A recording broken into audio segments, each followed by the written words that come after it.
Salam juara, sahabat motivator. Konon Muhammad Ali, sang petinju legendaris, sangat membenci saat-saat latihannya. Tetapi kemudian dia menyadari, jangan berhenti. Berlatihlah sekarang dan nikmati sisa hidupmu sebagai seorang juara.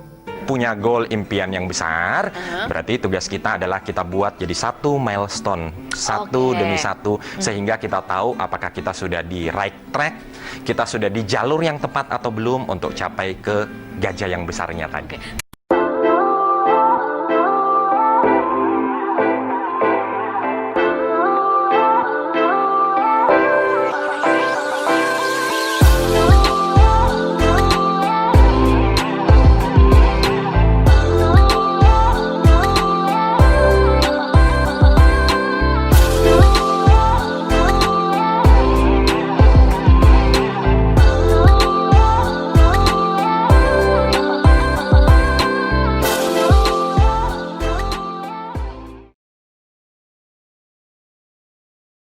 Halo, nama saya Putra Lengkong. Saya adalah seorang pembicara seminar trainer di Indonesia. Kembali kita berjumpa kembali para sahabat juara dan para klien-klien juara. Kali ini karena saya inginkan sharing sesuatu yang bermanfaat dan berguna untuk para sahabat dan klien semua. Dalam rangka launching buku terbaru ketiga saya yang judulnya Strategi 3M.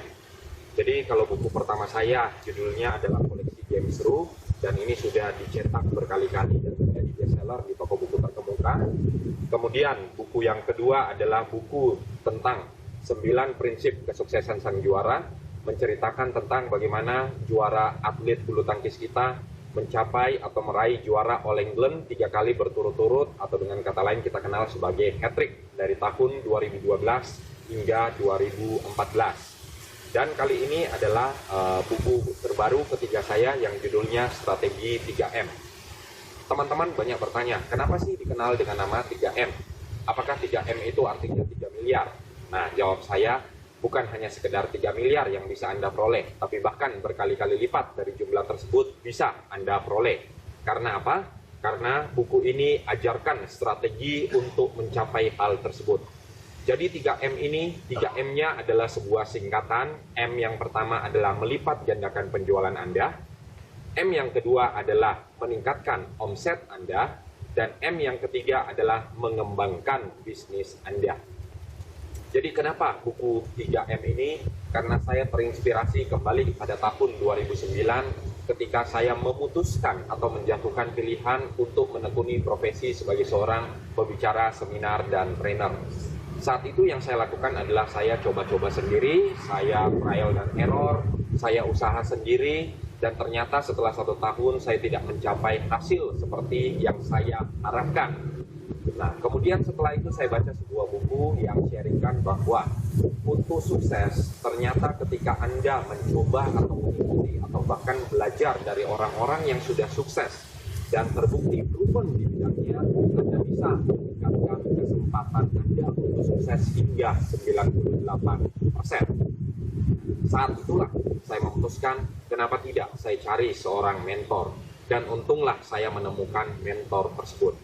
Nah, buku ini adalah sumbangsi saya untuk para sahabat juara dan klien juara semua yang mungkin saat ini sedang berusaha mencoba-coba sendiri, cari tahu sendiri, lakukan trial dan error sendiri. Dan saya sarankan, rekomendasikan buku ini kepada para sahabat juara dan klien juara. Karena apa? Anda punya pilihan. Anda punya pilihan mau coba-coba sendiri, mau usaha sendiri, mau trial dan error sendiri, dan bisa jadi hasilnya tidak sesuai dengan apa yang Anda inginkan.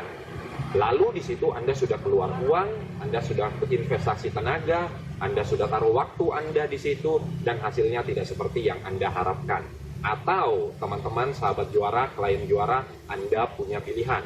Anda bisa memiliki buku Strategi 3M ini, karena buku Strategi 3M ini berisikan 34 strategi dan tips yang sudah teruji dan sudah terbukti. Karena apa? Berdasarkan pengalaman saya sendiri belasan tahun di dunia pelatihan dan pengembangan, dan juga sebagai seorang praktisi bisnis, dan juga adalah merupakan hasil riset hasil riset penelitian yang membuktikan bahwa strategi dan tips ini sudah teruji berhasil untuk melipat gandakan penjualan, meningkatkan omset, dan mengembangkan bisnis. Jadi para sahabat juara dan klien juara, Anda punya pilihan. Pilihlah yang bijak. Akhir kata, saya Putra Lengkong ucapkan sukses selalu untuk Anda. Sampai berjumpa di puncak kesuksesan kita masing-masing. Terima kasih.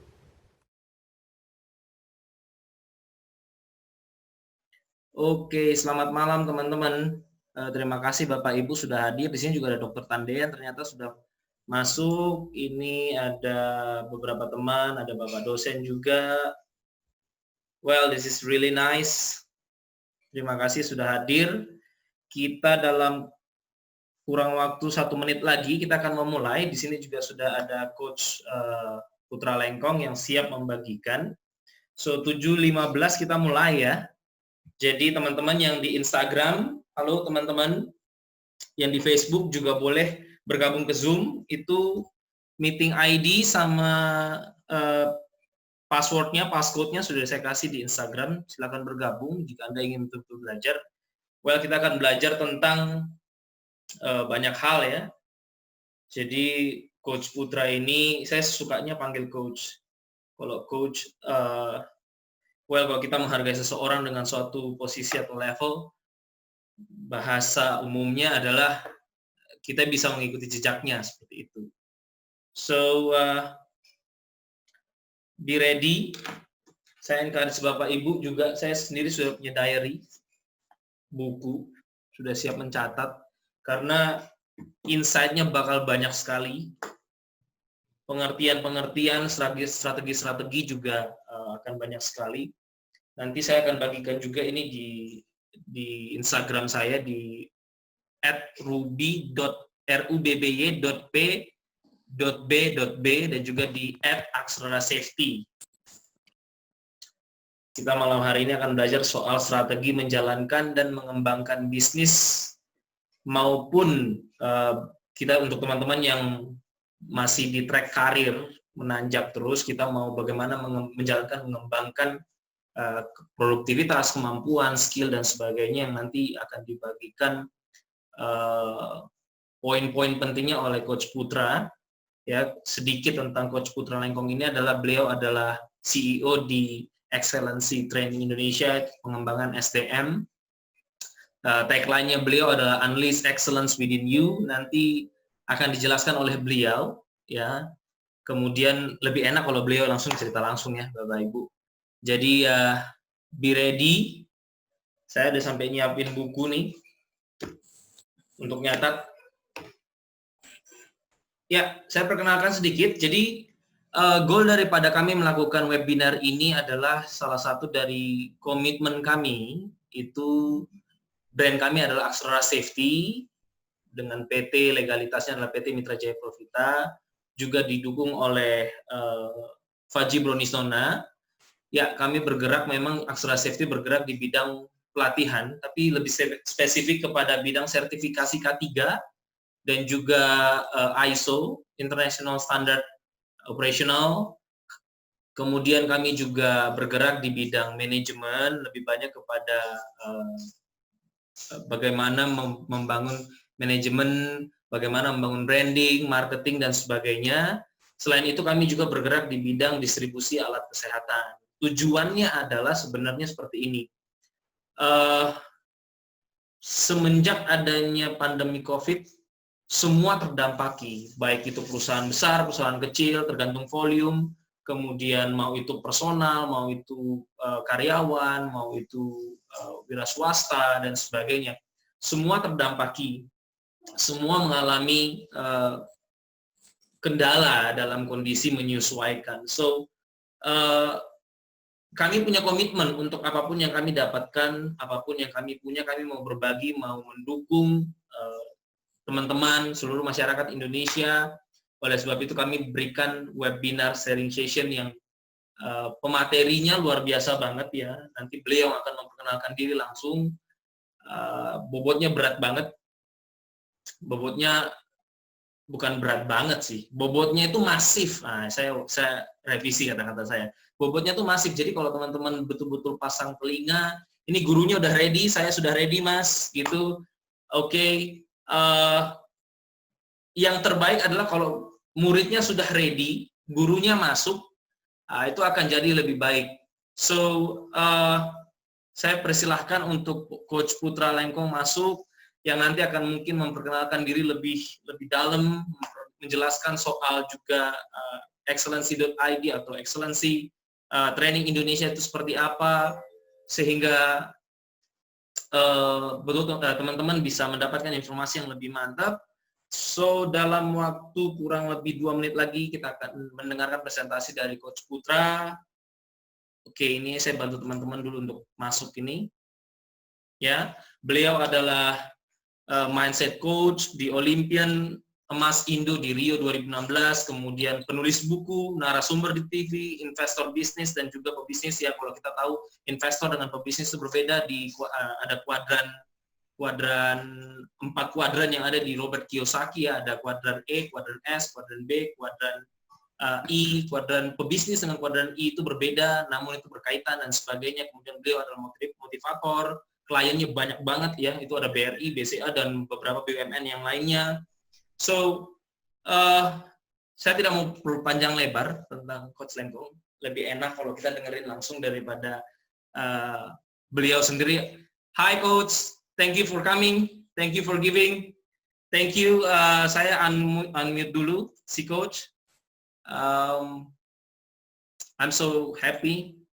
I'm so exciting. Teman-teman yang lain, halo guys. Halo Coach. Mas Ruby. Halo. Ketemu lagi di sini. Kita ketemu lagi. Ya. Terima kasih. Terima kasih sudah diundang Mas Ruby. Siap Coach. Terima kasih banyak. Kami yang terima kasih banyak nih. Kami udah siap. Saya udah siap buku Coach. Siap nyatet. Karena saya exciting. Ya.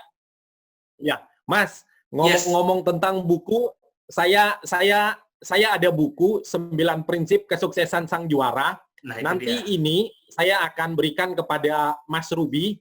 Nanti silakan. Siapa peserta yang dirasa oleh Mas Ruby berhak mendapatkan buku ini, silakan dibagikan ke beliau. Saya ada siapkan 1 buku. Tepat sekali Coach. Itu sebabnya nanti setelah Coach sharing, ya nanti kita itu ada apa namanya tanya jawab. Kita lihat aja fair enough. Ya. Siapa yang benar-benar mau belajar, kita kasih Coach. Gimana? Siap. Segitu. Oke. Saya siapkan dulu persiapannya. Saya masukkan ke Instagram Coach. Apakah kita mau juga live IG bareng? Saya kirim ya. IG yuk, ayo. Ya, siap. Oke. Siap. Mas Ruby sudah di Instagram? Sudah, saya sudah send juga ke Coach ini. Oh ya, ini nih, ya. Sudah ya? Ya.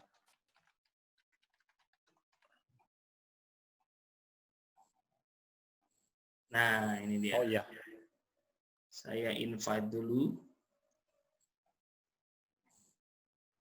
Oke, so teman-teman nanti bisa ikut. There we go. Ya, saya fokus. Sudah, Nah, hai. Teman-teman, akhirnya finally ya, kita bisa di Zoom, kita bisa di IG, tapi sayang sekali teman-teman yang di IG, kalau mau lihat slide-nya nanti masuk ke Zoom. Saya udah kasih itu ya, sudah buka meeting ID sama aksesnya, teman-teman bisa masuk, silahkan lihat di chat. Materinya mateng banget, materinya berbobot banget, so kalau mau belajar, benar-benar belajar, kalau mau betul-betul mau lihat, kan? So be ready guys. Ini ilmunya dalam. Nanti Coach untuk slide-nya Coach mau share atau dari saya Coach? Nanti dari saya akan share. Siap. Mas Ruby, ya. Nanti slide-nya nanti saya akan buatkan PDF-nya. Jadi sekiranya perlu, nanti saya akan titip sama Mas Ruby. Silakan. Kalau perlu didistribusikan, silakan. Thank you so much. Thank you so much, Coach.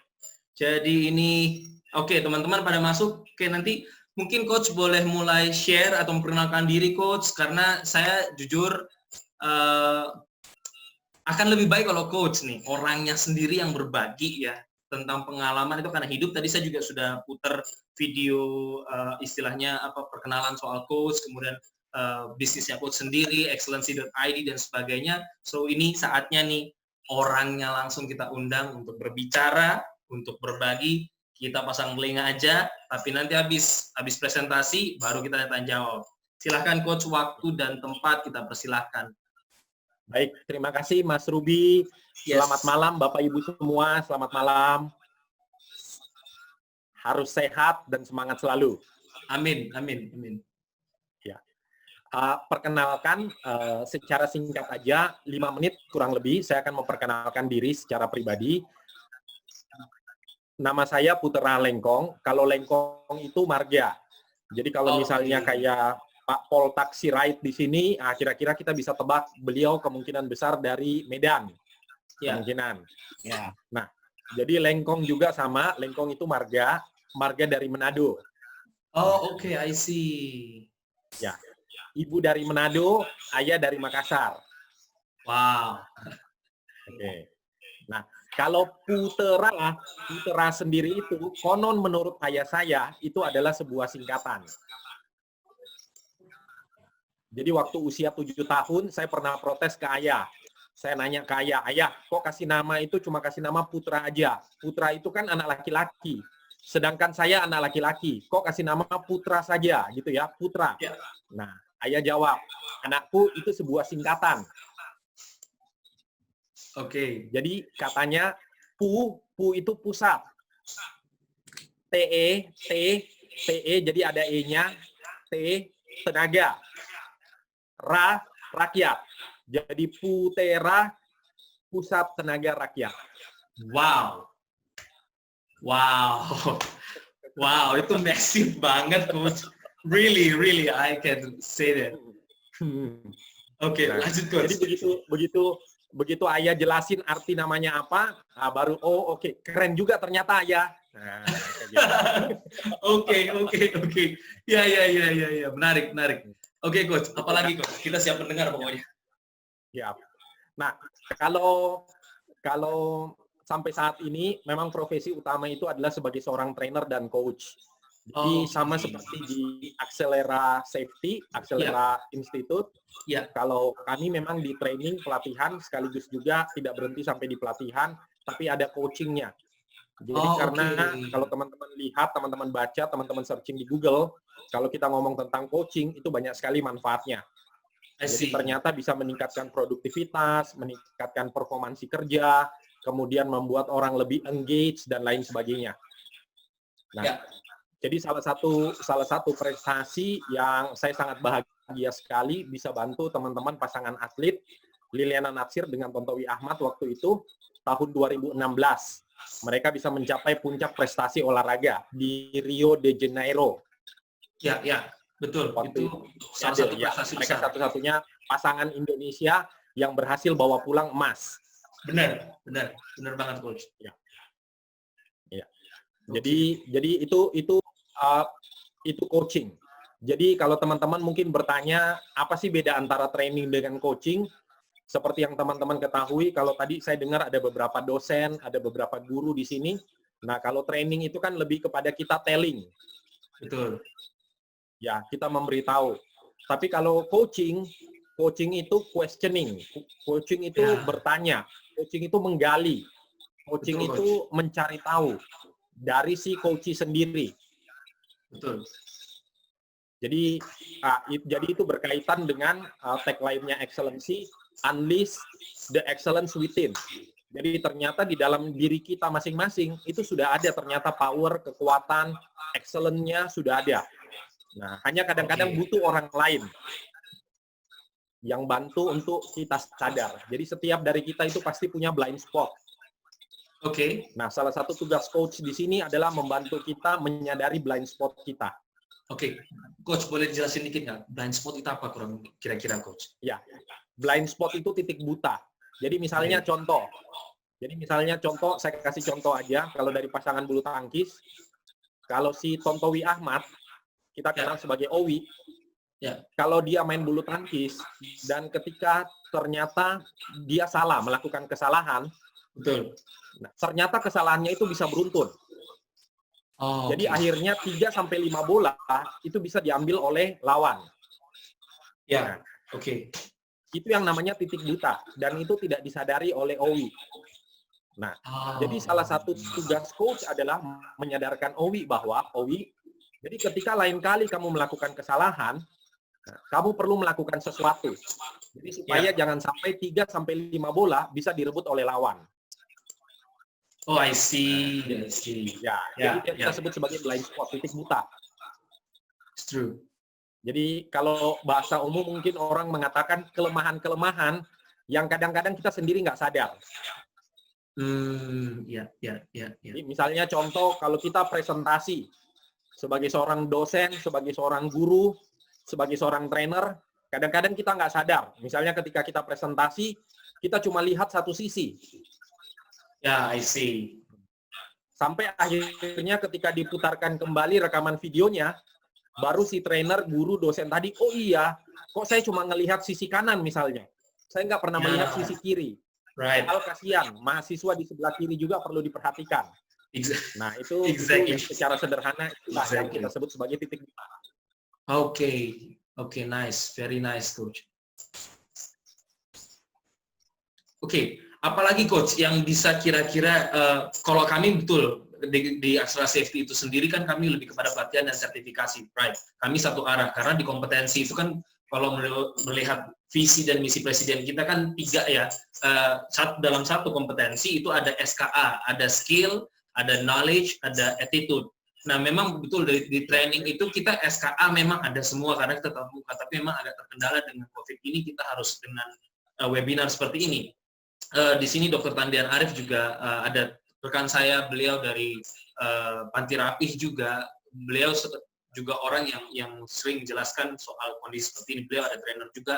Di sini juga ada Pak Samrat. Halo, beliau adalah tim daripada Aksara Safety juga, ya salah satu pemegang dan owner juga, ya. Kemudian kami menyadari memang bahwa saat training, kebanyakan saat saya evaluasi, training habis itu sudah hilang. Nah, kira-kira di Excellency.id itu websitenya ya, kalau untuk Coach Putra itu Instagramnya adalah @puteralengkong ya, sudah saya share. Kemudian untuk di training Excellency Training Indonesia ini sendiri Coach, yang dibagikan atau skill atau knowledge atau attitude yang dikembangkan daripada sumber daya ini, baik dari sisi organisasi grup ataupun perseorangan, itu apa Coach? Misalnya kalau kami K3, ISO, kalau di Excellency Training Indonesia ini apa Coach kira-kira? Oh, Oke. Baik. Kalau di Excellency Training Indonesia, kami menekankan metodologinya yang kami pakai itu adalah NLP, Neuro Linguistic Programming. Jadi kalau ditanya NLP itu apa? NLP singkatan dari Neuro Linguistic Programming. Neuro itu saraf, pikiran. Linguistik itu bahasa. Programming itu pemrograman. Jadi bagaimana kita memprogram pikiran-pikiran kita lewat bahasa yang kita pakai. Nah, kira-kira menjelaskannya begitu. Jadi kira-kira kalau kita belajar tentang NLP, NLP itu seperti ibarat manualnya manusia berpikir dan berperilaku. Jadi misalnya contoh kalau kita gunakan di dalam penjualan, kenapa orang cenderung untuk memilih suatu produk tertentu. Nah, itu kita bisa cari tahu cara kerjanya seperti apa. Kemudian misalnya saya ingin mencontoh Mas Ruby. Ya. Ketika ngomong sama Mas Ruby orangnya pede nih. Ya. Nah, NLP bisa saya pakai untuk memodel rasa percaya dirinya Mas Ruby. Nah, itu kita bisa pakai seperti itu kerjanya. Berarti ini juga memang NLP juga ini banget sih Coach, ya lagi rame, memang lagi booming banget. Saya juga dulu saya di Pertamina Coach. Anyway, saya hampir 7 tahun di Pertamina dan itu memang cukup booming di kami. Nah, boleh jelasin lebih lagi nggak Coach sebelum masuk ke nanti slide atau materi Coach bagikan? Ya, jadi kalau ngomong tentang NLP itu balik lagi kepada masing-masing penggunanya atau masing-masing praktisinya mau menggunakan untuk apa. Secara umum, saya menggunakan NLP, Neuro Linguistic Programming, adalah untuk memodel orang. Jadi misalnya katakanlah orang itu ketika membuat suatu keputusan, kok sangat cemerlang. orang itu ketika membuat suatu keputusan kok sangat tajam. Dia bisa membaca tren. Nah, jadi sebenarnya ketika dia membuat keputusan tersebut, saya bisa pelajari cara kerjanya seperti apa. Dan saya bisa gunakan hal tersebut untuk memodel. Misalnya saya melihat Mas Ruby orangnya disiplin. Nah, saya bisa mengcrack, saya bisa cari tahu dari Mas Ruby bagaimana sih caranya supaya Mas Ruby menerapkan apa supaya disiplin. Nah, ketika saya tahu pola-polanya atau pemikirannya Mas Ruby atau perilakunya Mas Ruby tersebut, nah saya bisa memodel hal tersebut. Nah, jadi saya menggunakan NLP untuk memodel excellency dari seseorang. Nah, kalau aplikasinya banyak sekali. Saya misalnya bisa menggunakan NLP untuk berkomunikasi, untuk membangun relasi. Jadi misalnya katakanlah salah satu contoh yang paling mudah itu adalah membangun kemiripan. Nah, jadi di NLP belajar bahwa ketika kita membangun kemiripan yang cukup dengan seseorang, akan membuat orang lain tersebut itu merasa nyaman. Merasa suka. Nah, jadi ketika kita menggunakan itu, akan membuat relasi atau komunikasi jadi lebih baik.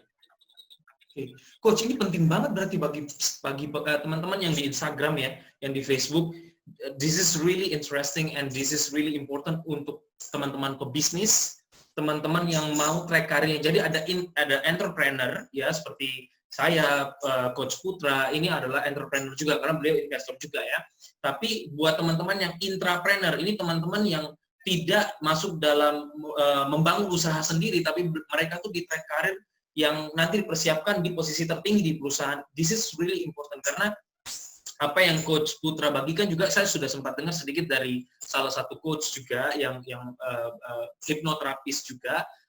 Cuman waktu itu belum sempat lebih dalam. Nah, ini saya percaya Coach Putra sampaikan tentang NLP ini sangat mendukung dengan tema malam ini, which is bagaimana menjalankan dan mengembangkan atau strategi menjalankan dan mengembangkan bisnis, terutama UMKM ya. Kita butuh kreativitas banget, dan juga untuk teman-teman yang intrapreneur yang lagi jenjang karirnya naik, yang ada tuh beberapa teman saya juga yang mimpinya coach itu memang carinya itu posisi direktur atau direksi. Memang mimpinya dia di sana, bukan di wira swasta seperti itu. Nah, ini dalam banget. Nanti saya percaya Coach Putra akan lebih mengembangkan, lebih mendalami ya untuk kedepannya, untuk tentang NLP. Teman-teman yang di perusahaan, yang dosen, itu monggo dicermati baik-baik. Satu pertanyaan lagi Coach dari saya sebelum nanti Coach bagikan. Habis ini waktu dan tempat punya Coach deh, pokoknya itunya. Cuma satu pertanyaan, Coach, dari Excellency Training ID, Excellency Training Indonesia, itu pasarnya siapa saja, Coach? Oke, jadi pasar kita memang lebih kepada korporasi-korporasi, karena kita memang menyasar kepada perusahaan-perusahaan. Ya. Jadi fokus kita itu adalah lebih kepada B2B, business to business. Oke. Nah, untuk teman-teman yang retail, untuk kelas-kelas publik, nah, itu kami lebih memilih, kami berkolaborasi dengan teman-teman training provider. Oh, oke. Nah, jadi kami yakin bahwa masing-masing punya pangsa pasar masing-masing. Jadi kadang-kadang ada training provider memang kuat untuk kelas publik.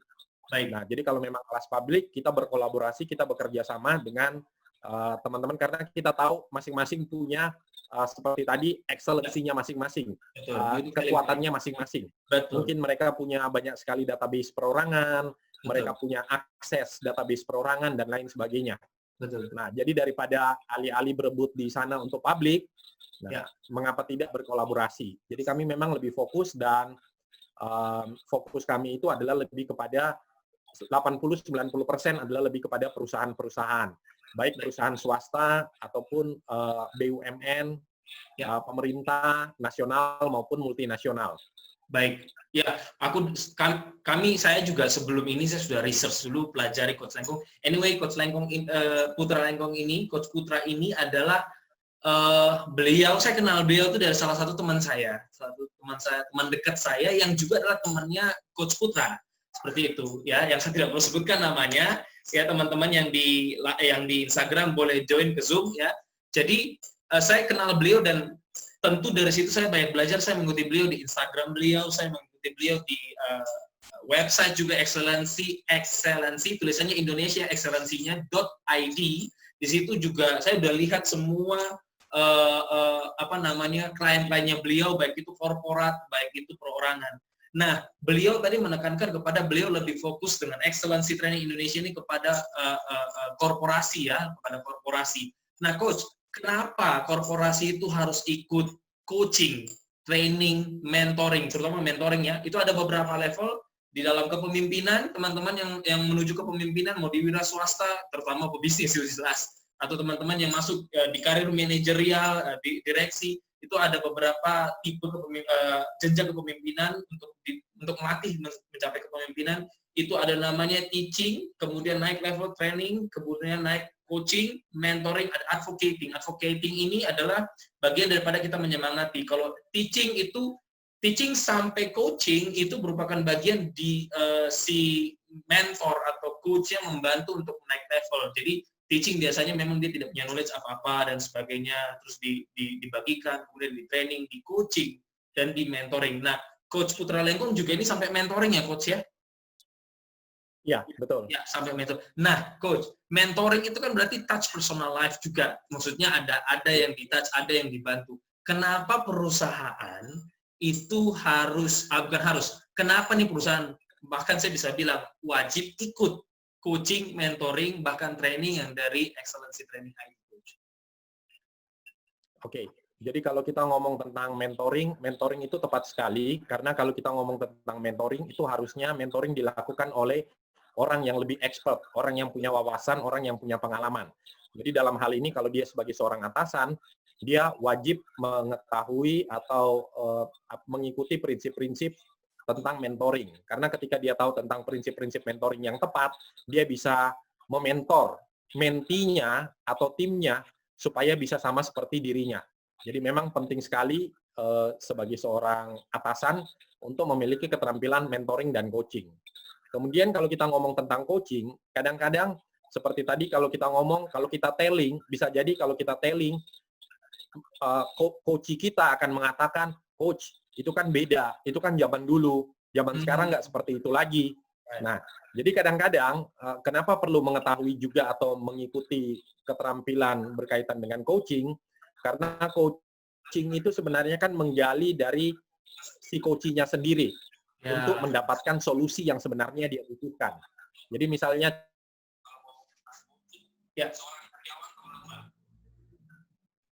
nah, kalau sebagai seorang atasan, saya tidak menguasai ilmu coaching, saya akan ngomong seperti begini.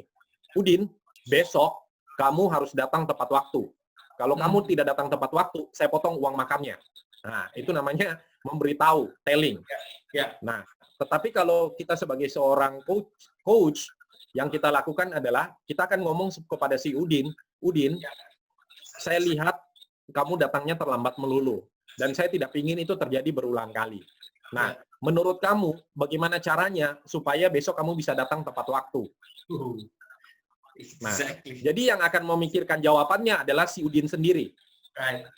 Nah, jadi ketika si Udin yang memikirkan jawabannya, yang terjadi adalah si Udin akan punya tanggung jawab. Karena jawaban tersebut datangnya dari yang bersangkutan. Betul. Jadi memang betul, seperti kata Mas Ruby tadi, bahwa sebagai seorang leader, sebagai seorang atasan, perlu mengetahui atau menguasai prinsip-prinsip teaching, training, coaching, mentoring, advocating untuk membantu supaya yang bersangkutan bisa menjalankan perannya lebih optimal. This is really massive. Ini masif banget sih, Coach. Ini aku siap dengerin deh. Pokoknya teman-teman, Bapak Ibu semua siapin telinga, siapin catatan ya. Ini saya udah kursus training seminar itu sudah lebih dari 19 kali, Coach, tentang ini, tapi saya masih banyak sekali belajar. And every time kita bisa tahu ya ukur kemampuan kita. Setiap coach buka suara, buka mulut gitu, ada suara, ada knowledge yang disampaikan. Itu di sini saya tuh kayak means that saya tahu kapasitas saya harus upgrade lagi. Ini kayak makanan berat bagi saya, tapi saya juga lapar. Gitu. Nah, intinya teman-teman, kita siap dengerin. Bapak Ibu yang di Instagram, Facebook, ya, kita siap dengerin. Anda tidak rugi untuk join malam ini. Oke, Coach. Soalnya saya kalau mau nanya terus, aduh banyak sekali, Coach. Jadi kita masuk saja, ya. Coach akan bagikan materinya, kita dengarkan dan nanti kita tanya jawab. Sebelumnya memang kita sampai jam 8.30, kalau memang Coach nanti harus leave duluan, it's okay, nanti kita akan bicara lebih jauh. Beliau itu juga penulis buku bestseller, ya, so be ready. Waktu dan tempat, monggo Coach. Mas Rudi, terima kasih. Baik Bapak Ibu, selamat malam, salam kenal Bapak Ibu semua.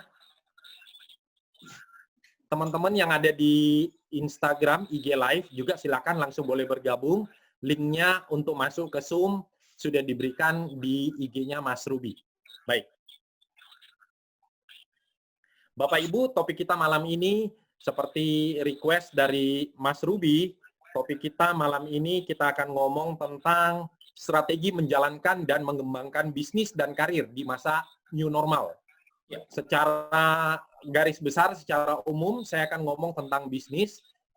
Untuk karir saya akan nyinggung juga. Nanti kalau Bapak Ibu ada pertanyaan, silakan langsung ditanyakan saja. Jadi strateginya apa sih menjalankan dan mengembangkan bisnis dan karir di masa new normal? Jadi Mas Ruby sudah berikan kisi-kisinya, kira-kira apa yang perlu dibagikan di sini. Jadi saya akan bagi ke dalam 3 poin. Poin yang pertama ngomong tentang pola pikir. Jadi segala sesuatu mulainya dari pola pikir terlebih dahulu. Kemudian setelah pola pikir, kita akan ngomong tentang bisnis. Jadi kalau ditanya, bisnis apa sih yang booming saat ini? Nanti saya akan perlihatkan beberapa bisnis-bisnis, tentunya bukan sekedar memperlihatkan, ini ada risetnya, ini ada surveinya, jadi nanti saya akan perlihatkan kepada teman-teman, sehingga bisa menjadi pertimbangan bagi teman-teman tentang bisnis apa yang sebaiknya atau mungkin bisa ditekuni di masa saat pandemi seperti ini. Kemudian poin yang ketiga, kita akan ngomong tentang strategi apa yang bisa kita lakukan. Jadi ada 3 poin. Nah, kalau tadi seperti kata Mas Ruby, ini kelas berat, saya akan usahakan untuk buat jadi seringan mungkin. Jadi supaya gampang dicerna. Karena saya ingat salah satu pesan dari ayah saya, dia ngomong, kalau ketika kamu menjelaskan dan bagi orang lain masih terasa sulit, berarti kamu belum menguasai ilmumu. Wow, oke. Jadi kalau kamu sudah menguasai ilmumu, kamu bisa mencari cara bagaimana caranya untuk menjelaskan dengan mudah, supaya bisa dipahami oleh pendengarmu. Kira-kira begitu. Siap, betul. Setuju sekali. Setuju sekali. Ya. Jadi saya sharing screen, Bapak Ibu. Oke.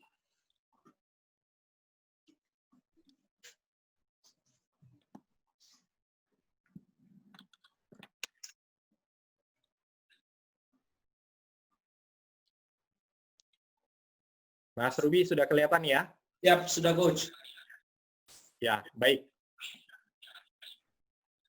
Bapak Ibu kalau mau mencatat silakan. Kalau Bapak Ibu mau foto juga screenshot silakan. Tidak usah khawatir, nanti untuk PDF-nya saya akan sharingkan kepada Mas Ruby. Saya akan teruskan kepada Mas Ruby. Siap. Yang pertama kita ngomong tentang pola pikir. Bapak Ibu kalau Bapak Ibu lihat, pola pikir saya ambil dari filosofi Tiongkok. Itu ada 2 aksara di situ. Betul. Wei dan Qi. Jadi kata krisis itu kalau di aksara bahasa Tiongkok itu terdiri dari 2 suku kata, yaitu Wei dan Qi. Nah, Wei artinya apa? Wei artinya a time of danger. Jadi krisis itu akan menjadi bahaya ketika orang-orang tidak bisa mengantisipasi atau mengikuti perubahan yang terjadi. Jadi memang betul ketika dikatakan bahwa akan jadi krisis, akan menjadi bahaya ketika tidak bisa kita antisipasi atau tidak bisa kita ikuti perubahannya. Sementara suku kata berikutnya, Qi, itu artinya a time of opportunity. Itu artinya bisa menjadi suatu kesempatan bagi orang-orang yang bisa melihat tren, yang bisa mengikuti perubahan. Jadi secara sederhana dikatakan atau dijelaskan bahwa Bapak Ibu bisa lihat sekarang, walaupun kita ngomong tentang pandemi saat ini, banyak yang mengatakan bahwa bisnis banyak yang tutup, bisnis banyak yang bangkrut, atau bisnis bahkan menurun. Tetapi kalau kita lihat, ada beberapa bisnis-bisnis tertentu, nanti di poin kedua bisa kita lihat bahwa ternyata bisnis tertentu tersebut booming. Ya. Nah, jadi pertanyaannya adalah Bapak Ibu, apakah kita bisa mengikuti atau tidak perubahan yang terjadi saat ini? Jadi kalau kita ngomong saat ini adalah new normal, kita sudah tidak akan kembali lagi kepada old normal, Bapak Ibu. Jadi akan sia-sia mengharapkan dalam waktu 1-2 bulan kemudian keadaan akan balik seperti dulu, enggak, Bapak Ibu. Sudah terjadi perubahan perilaku. Sudah terjadi pergeseran nilai-nilai, Bapak Ibu. Bahkan saat ini ketika kita belajar, bisa jadi mungkin ketika kita lakukan survei, bisa jadi 30-40% akan mengatakan sudah nyaman dengan cara belajar atau cara bekerja seperti ini. So true. Ya. Bisa jadi dulu ketika orang mengatakan bahwa saya punya aset, akan bagus kalau punya aset, bagus kalau punya banyak properti. Nah, sekarang bisa jadi properti tersebut ketika dijual atau disewakan sudah tidak laku. Karena anak-anak milenial atau bahkan generasi Z sekarang mengatakan, ngapain harus punya? Lebih baik saya sewa saja. Uang yang saya punya, saya pakai untuk traveling. Nah, kalau Bapak Ibu lihat, bisa terjadi pergeseran-pergeseran atau perubahan perilaku akibat dari pandemi saat ini. Ya. Nah, jadi yang paling penting Bapak Ibu, kenapa kita ngomong pola pikir, adalah kesiapan kita untuk bisa mengikuti perubahan tersebut. Nah, jadi kalau kita lihat Bapak Ibu, ciri-ciri 4 fase perubahan. Ciri-cirinya seperti apa? Jadi kita perlu tahu ciri-cirinya seperti apa, kita ada di area mana, supaya kita bisa antisipasi. Jadi kalau Bapak Ibu lihat, perubahan yang kita alami sekarang, itu ada 4 fase. Nah, nanti pertanyaannya, kita semua ada di fase mana? Fase yang pertama, itu adalah fase denial. Denial itu artinya menyangkal. Menyangkal mengatakan bahwa, nggak terjadi apa-apa. Kita aman-aman saja. Kalaupun terjadi perubahan, ini hanya sebentar. Nah, jadi fase denial itu adalah menganggap bahwa tidak terjadi apa-apa. Kalau boleh, selamanya keadaannya tetap seperti ini. Nah, itu fase denial. Menyangkal bahwa sedang terjadi sesuatu. Berikutnya adalah fase resistance. Fase resistance, dia sudah mulai sadar. Wah, kok sudah 1 bulan, pandeminya tidak berakhir-berakhir ya? Kok PSBB, pembatasan sosial skala PSSB, tidak dibatasi, tidak tidak selesai-selesai. Nah, jadi dia sudah mulai sadar, tapi di situ dia marah-marah. Dia menolak ketika terjadi perubahan. Jadi dia marah, dia cemas, depresi, cari kambing hitam, menyalahkan orang lain. Pokoknya intinya kamu yang salah. Pokoknya orang di luar dirinya sendiri, orang lain yang salah. Fase ketiga itu adalah fase eksplorasi. Setelah 2-3 bulan, mau tidak mau, dia berubah menyesuaikan diri, dia berubah mencari cara, strategi, beradaptasi. Jadi kalau kita ngomong dulu misalnya salah satu contoh profesi, kalau dulu seorang pilot bisa mengantongi puluhan juta setiap bulannya.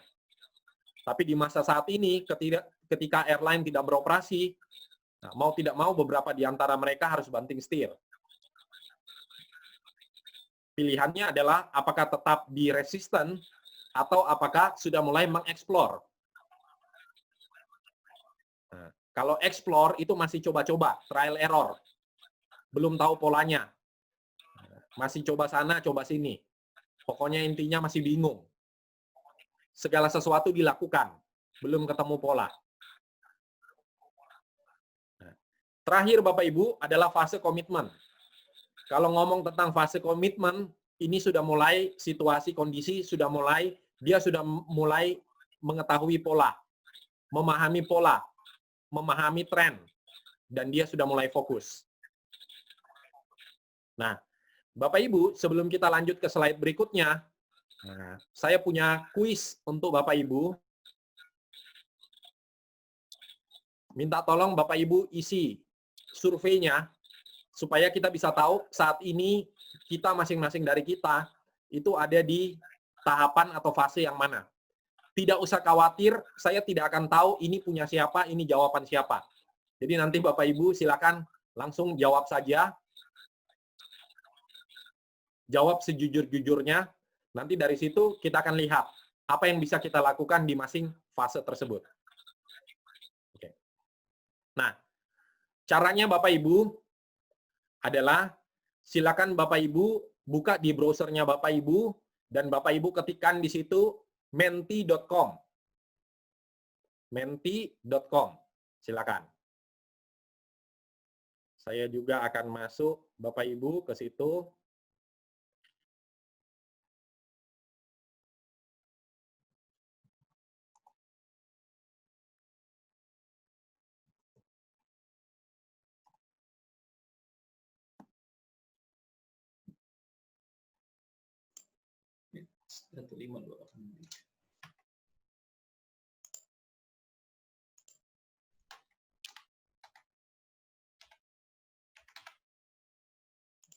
Ya, sudah Coach. Saya persiapkan sebentar Mentimeternya.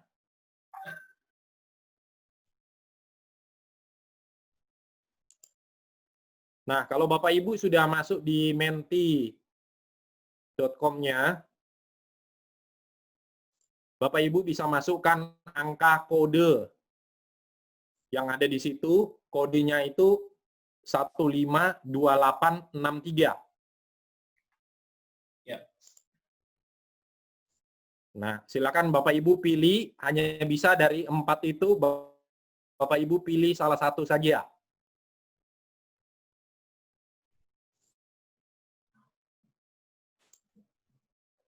Saya akan tampilkan jawabannya kepada Bapak Ibu.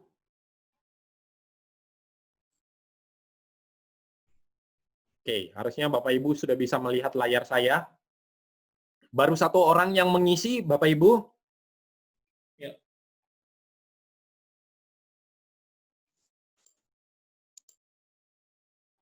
Coach, ini ada first explore, first kemudian ada tambahan select an option. Kita cukup satu langsung disubmit ya Coach ya? Iya, satu saja. Oke. Jadi pilih satu saja. Ya, sudah. Thank you for your participation.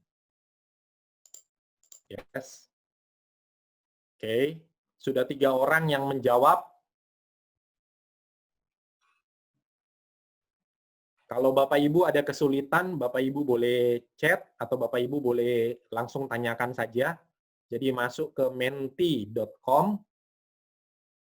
pakai kodenya 152863. Lalu Bapak Ibu masuk, ada 4 pilihan. Nah, dari 4 pilihan tersebut, Bapak Ibu silakan pilih salah satu dan submit.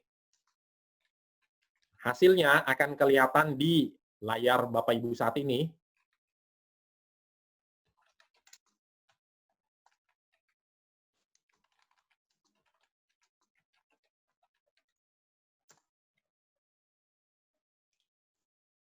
Yes.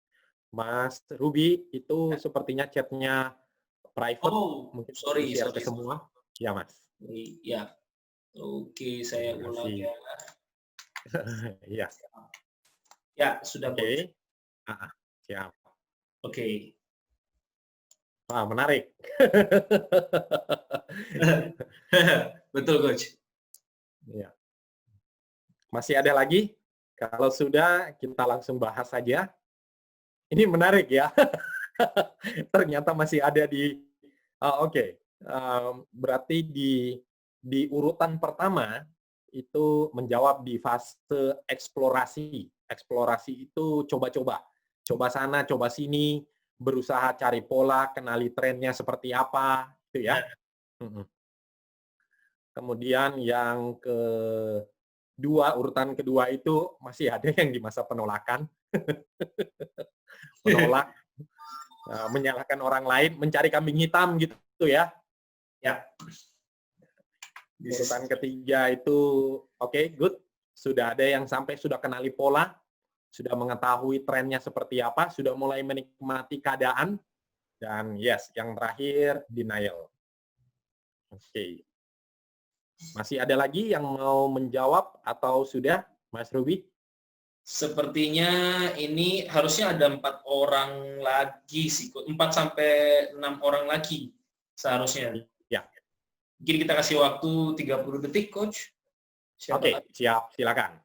Sambil lihat. Nah, nyambi teman-teman, bener banget sih, Coach. Memang tidak mudah untuk move on. Nah, ini bahkan ada baru masuk nih. Ya. Oke, ini Bapak Ibu yang baru masuk, ya, itu dicoba untuk masuk ke menti.com. Ada di chat ya Bapak Ibu? Sebentar.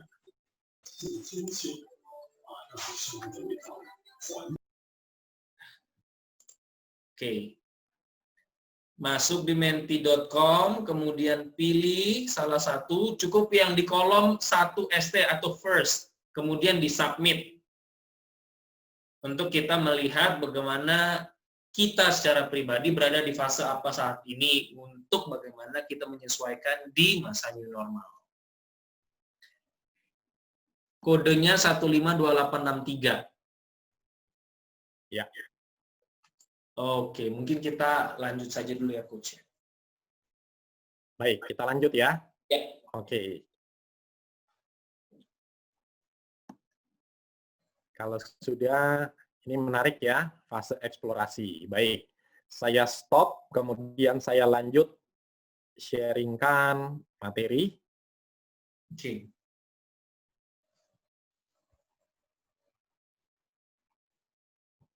Nah, jadi kalau kita sudah tahu, kita bisa identifikasi kita ada di area yang mana, nah harusnya dengan mengetahui bahwa kita berada di area yang mana, kita bisa merancang strategi. Nah, ini secara umum, Bapak Ibu, strategi apa sih kalau kita ada di masing-masing fase tersebut?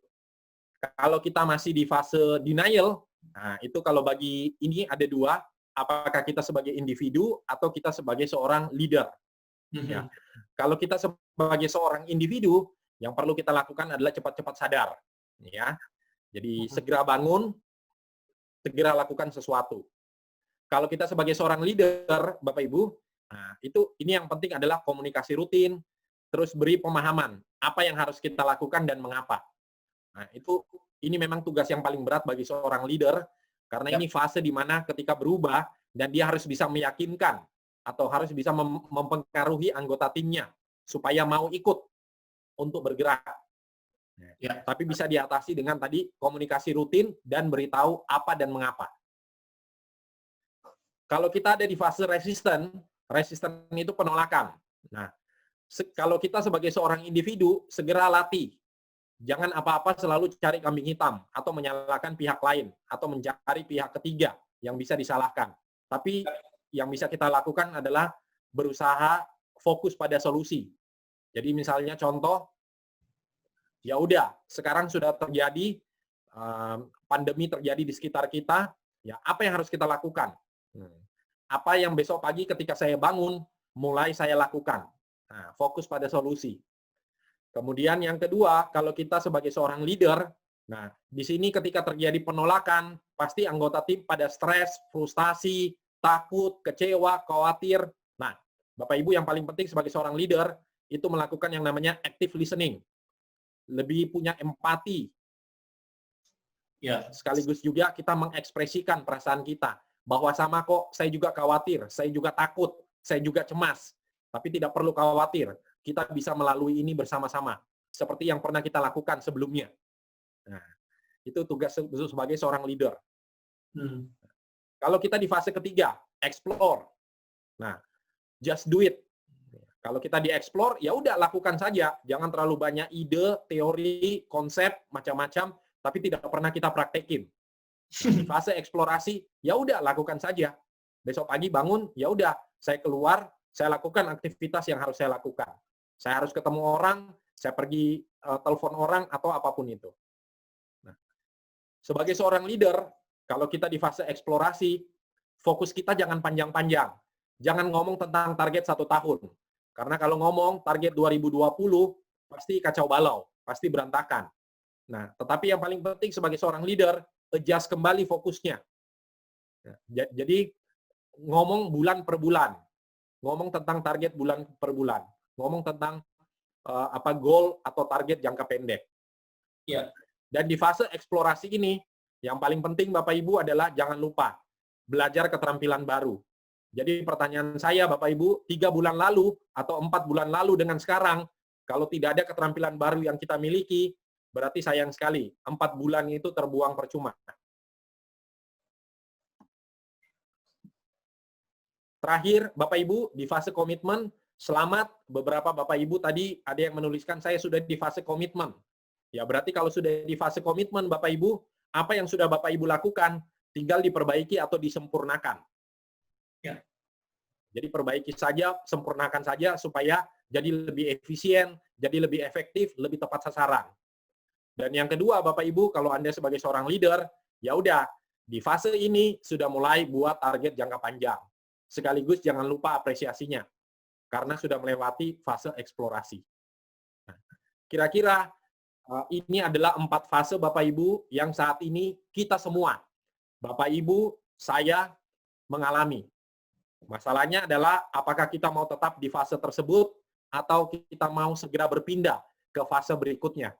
Syukur-syukur dalam beberapa minggu atau dalam beberapa bulan ke depan kita semua sama-sama sudah berada di fase komitmen. Ya. Itu poin pertama, Mas Ruby, Bapak Ibu, teman-teman semua. Poin pertama tentang ngomong tentang pola pikir yang harus kita miliki di masa pandemi saat ini. Jadi kita melihat, sama-sama melihat satu hal yang sama. Tinggal Bapak Ibu, Anda mau lihat dari sisi mana? Apakah saat ini menjadi masalah? Apakah saat ini menjadi kambing hitam? Atau apakah saat ini menjadi sebuah solusi atau jalan keluar? Nah, balik lagi semuanya kembali ke pola pikir kita. Seperti dari filosofi Tiongkok tadi, Wei dan Qi, Bapak Ibu. Bahaya memang bahaya kalau kita tidak mampu antisipasi. Akan jadi peluang kalau kita mampu melihat tren atau polanya dan mengikuti perubahan tersebut. Itu untuk poin pertama, Bapak Ibu. Mas Ruby, kalau ada pertanyaan silakan boleh. Ya, Bapak Ibu ada yang mau bertanya? Sambil mungkin run through dulu kali ya, Coach. Nanti kalau ada yang pertanyaan, Bapak Ibu silahkan tulis di chat. Nanti kita discuss setelah presentasi dari Coach Putra. Baik. Saya lanjut. Nah, jadi kalau Bapak Ibu lihat, ini bukan survei saya, Bapak Ibu. Ini sumbernya saya cantumkan di bawah situ dari Inventur. Nah, jadi kita perlu memahami tahapan peristiwa waktu yang terjadi. Jadi istilahnya kalau kita ngomong tentang all normal, Bapak Ibu, itu berarti sebelum pandemi. Berarti kita ngomong tentang mungkin bulan Januari atau Februari. Ya. Itu bisnis berjalan seperti biasa. Itu all normal, Bapak Ibu. Kalau Bapak Ibu lihat, sales-nya bagus. Ya, orang-orang positif. Tapi begitu masuk bulan Maret, Bapak Ibu ke sini, nah itu yang kita sebut sebagai new normal, survival mode. Apa yang terjadi dengan sales atau penjualan, kacau balau, Bapak Ibu. Kayak roller coaster, udah naik, turun ke bawah. Ya. Nah, saat ini kurang lebih kita ada di fase new normal itu, Bapak Ibu. Kita harus bisa survive. Ya. Nah, tujuannya kita bisa survive, Bapak Ibu, secepat mungkin kita bisa pindah ke fase komitmen, kita punya keterampilan baru, kita punya skill baru, kita punya set of skills yang bisa kita pakai untuk masuk ke next normal, Bapak Ibu. Jadi ketika masuk kepada next normal, yang mungkin dalam waktu 1 tahun, 2 tahun, kalau di situ dikatakan ketika vaksin COVID ditemukan, Bapak Ibu, dan diproduksi secara massal. yang mungkin masih butuh waktu sekitar 6 bulan sampai 1 tahun ke depan. Nah, di masa seperti itu, nah itulah yang kita sebut sebagai next normal, recovery dan growth mode. Artinya kita sudah mampu menyesuaikan di saat seperti ini dan kita kembali ke bisnis as usual. Back to business. Nah, jadi kalau kita lihat Bapak Ibu, di saat-saat seperti ini, balik lagi seperti tadi yang disampaikan, bahwa Wei atau Qi, tergantung kita bisa lihat kesempatan atau tidak. Nah, ini juga source-nya dari InVenture, Bapak Ibu. Di situ, kalau Bapak Ibu lihat, ada bisnis-bisnis yang fall, ada yang rise, ada yang di antara. Nah, jadi maksudnya kalau Bapak Ibu lihat di situ, the fall ada high, ada moderate. Kalau yang high, itu adalah yang dampaknya kena paling parah. Jadi kalau dia fall, dia jatuh, dia terjun bebas, yang dampaknya paling parah. Kalau moderate, itu tidak terlalu, Bapak Ibu. Ya, sama juga kalau yang rise, kalau dia yang high, itu adalah yang di saat seperti ini yang jadi primadona. Ya, kalau moderate, ya so-so, Bapak Ibu.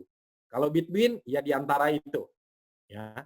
Jadi kalau Bapak Ibu lihat, seperti yang kita pahami, hotel, tourism, airlines, meeting, event organizer, bar, resto, cinema, olahraga, yang kumpulnya banyak orang sekaligus berkumpul bersama, itu terdampak sangat luar biasa, Bapak Ibu. Ya. Dan kalau Bapak Ibu lihat di satu sisi yang di sisi kanan, Bapak Ibu bisa lihat logistik, grocery, diantar ke rumah, Bapak Ibu, food delivery, ya, bekerja dari rumah, remote working, dan lain sebagainya. Nah, itu yang jadi primadona saat ini. Jadi kalau remote working, Bapak Ibu, nah ini juga kalau kita ngomong hotel-hotel yang mampu membaca situasi dan kondisi, akan fokus kepada remote working. Jadi mulai menawarkan paket-paket di mana kita tinggal 30 hari dengan harga tertentu, nah kita bisa menikmati, tidak diganggu, kita bisa bekerja dengan leluasa di situ. Nah, hal-hal seperti itu Bapak Ibu. Ya. Dan kalau di between, education, banking, agriculture, insurance, dan lain sebagainya itu di tengah-tengah. Jadi ini memberikan gambaran supaya Bapak Ibu kira-kira punya ide, sekiranya kalau saya pingin supaya bisa survive, ataupun supaya saya bisa melihat peluang-peluang baru, nah peluang apa Bapak Ibu bisa lihat dari hasil riset ini. Nah, selanjutnya Bapak Ibu bisa lihat, ini juga sama, Bapak Ibu bisa lihat perubahan dalam biaya hidup, ya, expense, living expense berkaitan dengan COVID-19 Bapak Ibu. Jadi kalau Bapak Ibu lihat, ya increase ini khususnya di Indonesia. Kalau yang increase, Bapak Ibu bisa lihat sanitary goods, ya, masker, hand sanitizer, dan lain, baju APD dan lain sebagainya. Nutrisi, ya, vitamin, Bapak Ibu dan lain sebagainya, ya, deterjen, ya, medicine dan lain sebagainya. Sementara kalau Bapak Ibu lihat yang biayanya berkurang, itu makan di luar, ya, melakukan kegiatan di luar, entertainment dan lain sebagainya, itu menurun Bapak Ibu, ya. Jadi kira-kira dari sini Bapak Ibu bisa punya gambaran, kira-kira kalau saya mau melakukan bisnis, ya kira-kira bisnis apa yang sepertinya saat ini menjadi peluang. Ya. Nah, hanya saja Bapak Ibu yang perlu Bapak Ibu ingat, kalau Bapak Ibu lihat Bapak Ibu seperti ini, membedakan satu dengan yang lain susah Bapak Ibu, karena semua orang berwarna-warni. Nah, jadi pertanyaannya adalah, ketika Bapak Ibu memutuskan untuk fokus pada satu bidang atau pada satu industri, pertanyaan selanjutnya adalah, apa yang membuat Bapak Ibu unik, spesial, atau berbeda dari kerumunan? Kalau Bapak Ibu menjadi seorang reseller, apa yang membedakan Bapak Ibu dengan reseller lainnya? Kalau Bapak Ibu fokus kepada jasa kurir, apa yang membedakan jasa kurir Bapak Ibu dengan jasa kurir lainnya? Dan lain sebagainya. Jadi kalau kita istilah yang kita kenal Bapak Ibu, unique selling point. Apa yang membedakan Bapak Ibu dari pesaing-pesaing atau kerumunan di luar sana? Nah, itu kalau kita ngomong secara bisnis, Bapak Ibu. Oke. Sampai di sini ada yang mau ditanyakan atau saya lanjut, Mas Ruby? Dilanjut dulu Coach. Untuk Bapak Ibu yang mau interaktif nanti raise hand ya di Zoom-nya biar nanti bisa langsung aja. Langsung mumpung ada sumbernya ini. Monggo Coach dilanjutkan. Siap. Baik. Nah, kalau tadi yang pertama kita sudah ngomong pola pikir. Yang kedua, kita ngomong tentang bisnis apa. Nah, yang ketiga, strategi. Nah, kalau ngomong tentang strategi, Bapak Ibu, strateginya karena strategi nomor 3, ya strateginya juga ada 3. Apa saja strateginya, Bapak Ibu? Strategi yang pertama itu adalah kita ngomong tentang maintain database, Bapak Ibu. Oke. Dalam bisnis apapun, Bapak Ibu, ya. Dalam bisnis apapun, Bapak Ibu pasti punya pelanggan. Nah, di saat-saat seperti ini, nah, jadi strateginya adalah Bapak Ibu, di saat-saat seperti ini, jangan sampai pelanggan, nasabah, klien, customer-nya Bapak Ibu berpindah ke lain hati. Nah, jadi strategi yang pertama Bapak Ibu adalah maintain database. 1, supaya mereka tidak berpindah ke lain hati. Dan yang kedua Bapak Ibu adalah di saat-saat atau situasi kondisi seperti ini, Bapak Ibu harus lakukan lebih baik, lebih cepat, lebih mudah, bahkan dalam beberapa hal harus jadi lebih murah. Salah satu contohnya kalau kita ngomong tentang industri pelatihan, nah, di saat seperti begini, dengan berjejalnya begitu banyak informasi, nah, dengan mudahnya mendapatkan akses tentang pendidikan ataupun pelatihan Bapak Ibu, nah bisa jadi kalau Bapak Ibu ingin survive, Bapak Ibu harus melakukannya lebih murah dibandingkan dengan tatap muka langsung. Right. Nah, jadi Bapak Ibu, contohnya, saya berikan beberapa contoh Bapak Ibu, maintain database, seperti yang sudah saya sampaikan di awal, bahwa klien-klien saya adalah banyak di B2B, atau di korporasi, BUMN, swasta. Nah, agar mereka tidak berpindah ke lain hati, saya tetap perlu menjaga mereka. Caranya bagaimana? Salah satu caranya adalah 2 bulan yang lalu, Bapak Ibu, saya punya program 3S. 3S itu Monday Spirit, hari Senin kita ngomong tentang motivasi, hari Rabu Wednesday Solution, hari Rabu ngomong tentang topik-topik sales, marketing, bisnis, hari Jumat Friday Success, hari Jumat ngomong tentang kepemimpinan, leadership, management. Saya lakukan itu 2 bulan Bapak Ibu, Senin, Rabu, dan Jumat. 2 bulan kemarin di bulan Mei dan Juni. Nah, itu saya lakukan Bapak Ibu untuk mengingatkan kepada pelanggan saya, kepada klien saya, bahwa saya masih hidup. Jangan sampai mereka berpikiran di saat situasi kondisi seperti begini, saya sudah nggak ada. Nah, jadi maintain database, ingatkan mereka bahwa saya selalu ada.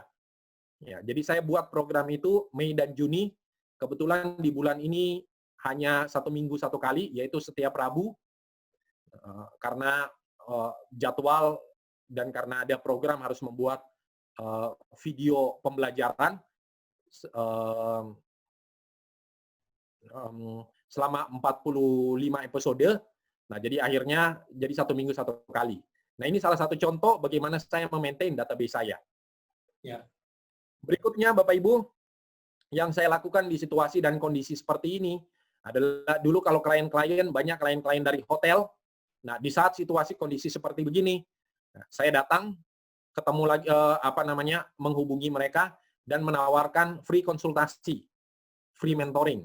Apa yang bisa dilakukan oleh hotel mereka di dalam situasi dan kondisi seperti ini. Nah, ini salah satu cara bagaimana saya memaintain database saya. Ya, jadi kalau dulu sama-sama menikmati cuan sama-sama, menikmati untung bersama-sama, di saat seperti begini jangan kita lupakan.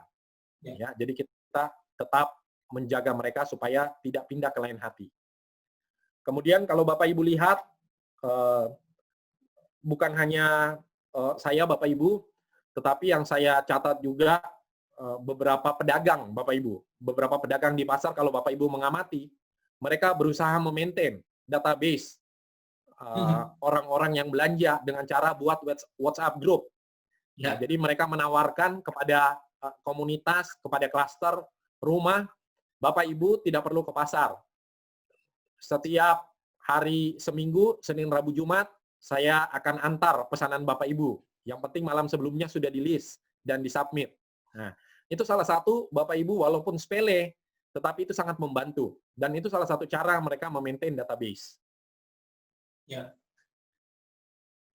Kemudian yang berikutnya Bapak Ibu, kalau Bapak Ibu lihat juga di banking Bapak Ibu, beberapa banking menaikkan limit untuk transfer. Jadi supaya orang tetap stay at home. Beberapa bank juga punya aplikasi atau program kalau kita mau transfer tidak usah pencet-pencet mesin ATM, tapi lewat aplikasi di handphone kita bisa transfer atau kita bisa bahkan ambil uang di ATM.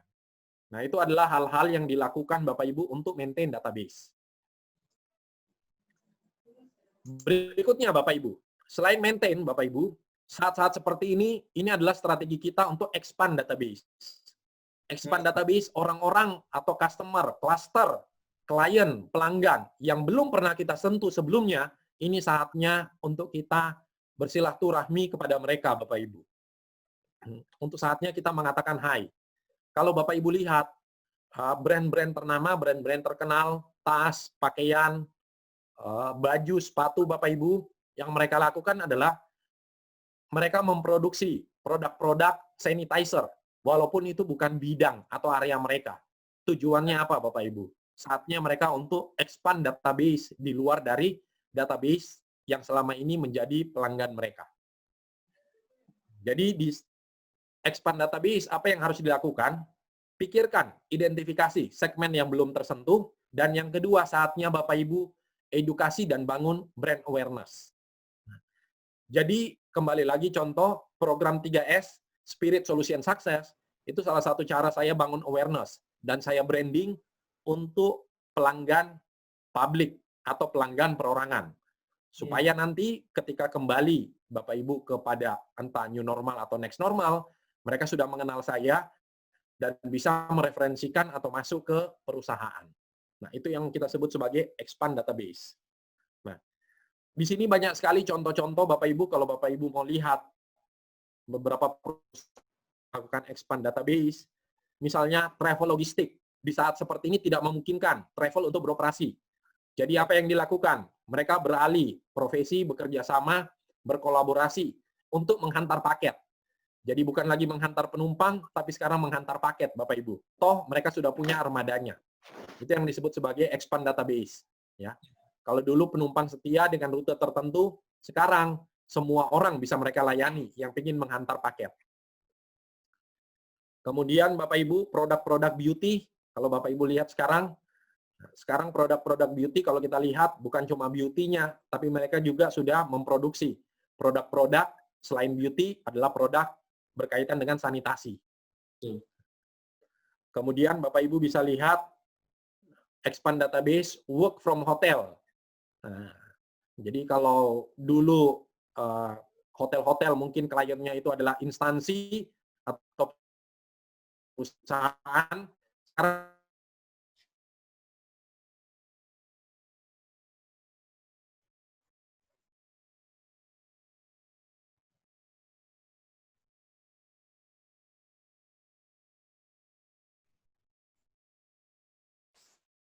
kalau sekarang fokus atau pelanggan atau masyarakat di sekitar hotel tersebut, mereka melayani untuk delivery food. Kemudian kalau Bapak Ibu lihat ada resto experience home. Nah, jadi resto-resto ketika ditutup kemarin, ya mereka tidak putus akal, mereka buat, ya udah Bapak Ibu daripada Bapak Ibu datang ke resto, kami bawa masakan resto tersebut, Bapak Ibu bisa nikmati seperti makan di resto di rumah Bapak Ibu. Nah, itu adalah contoh-contoh expand database. Nah, dan satu lagi kalau Bapak Ibu pengguna Facebook, Bapak Ibu bisa lihat strategi mereka. Kalau Facebook itu penggunanya Bapak Ibu adalah generasi baby boomers atau generasi X. Nah, tetapi apa yang terjadi di saat seperti ini, mereka meluncurkan yang namanya Go Gaming. Nah, kalau kita lihat yang main-main game, anak-anak millennials atau bahkan generasi Z, Bapak Ibu. Nah, itu cara mereka bagaimana expand database. Nah, kemudian, yang ketiga, Bapak Ibu, explore new opportunity. Nah, kita explore apa kesempatan baru yang bisa kita lihat. Prinsipnya Bapak Ibu, apapun yang mau Bapak Ibu lakukan, bukan cari produknya terlebih dahulu. Yang perlu Bapak Ibu lakukan adalah Bapak Ibu cari masalah apa. Segala sesuatu itu mulai dari masalah. Percuma Bapak Ibu punya produk, tapi tidak ada orang yang membutuhkan produk tersebut. Tapi ketika Bapak Ibu lihat orang-orang di sekitar Bapak Ibu punya masalah, Bapak Ibu sediakan solusinya, nah produknya bisa laku Bapak Ibu. Ya. Sama juga kalau Bapak Ibu, kalau kita lihat banyak sekali platform online, jual beli online, itu kan dulu asal mulanya Bapak Ibu orang bertransaksi, tetapi banyak dicurangi. Ya, orang sudah transfer duit, tetapi habis itu barang tidak datang. Nah, jadi platformnya kenapa bisa ramai Bapak Ibu? Karena si pendiri atau owner melihat bahwa, wah, saya jadi pihak ketiga aja. Orang kirim uang, sebelum barang sampai, nah, uang tidak akan masuk ke rekening si penjual. Nah, itu kan ada masalah Bapak Ibu. Dan Bapak Ibu hadir di situ menjadi solusi. Nah, jadi kalau kita ngomong tentang explore new opportunity, Bapak Ibu lihat masalah apa, identifikasi, baru setelah itu cari produknya. Jadi Bapak Ibu bisa jadi Bapak Ibu buat pasar baru, bisa jadi Bapak Ibu target kebutuhan baru, dan Bapak Ibu bahkan bisa bangun produk baru. Jadi beberapa contohnya masuk di kategori ini Bapak Ibu. Kalau kita lihat, orang suka traveling Bapak Ibu, tetapi di saat seperti begini tidak bisa traveling. Nah, apa yang dilakukan? Ada program VR, Virtual Reality Tourism. Jadi Anda duduk saja di rumah, tapi Bapak Ibu dengan menggunakan komputer atau laptop atau bahkan gadgetnya Bapak Ibu bisa merasakan seolah-olah Bapak Ibu traveling ke daerah tertentu. Ya, itu explore new opportunity. Atau Bapak Ibu, kalau Bapak Ibu lihat ada mall dijadikan rumah sakit. Nah, itu mungkin juga termasuk explore new opportunity. Dan kalau kita lihat banyak sekali Bapak Ibu, hotel tidak bisa beroperasi, tapi ada hotel Bapak Ibu, alih-alih daripada memang dia tidak beroperasi, daripada dia mem-PHK karyawan, dia mengajak karyawannya bercocok tanam. Hasil bercocok tanam dipakai untuk membiayai hidup karyawannya. Nah, itu explore new opportunity. Jangan-jangan setelah pandemi berakhir, Bapak Ibu, bukan lagi fokusnya di hotel, tapi fokusnya di bercocok tanam, Bapak Ibu. Berarti sifatnya pivot ya, Coach ya? Mohon maaf. Ya. Betul.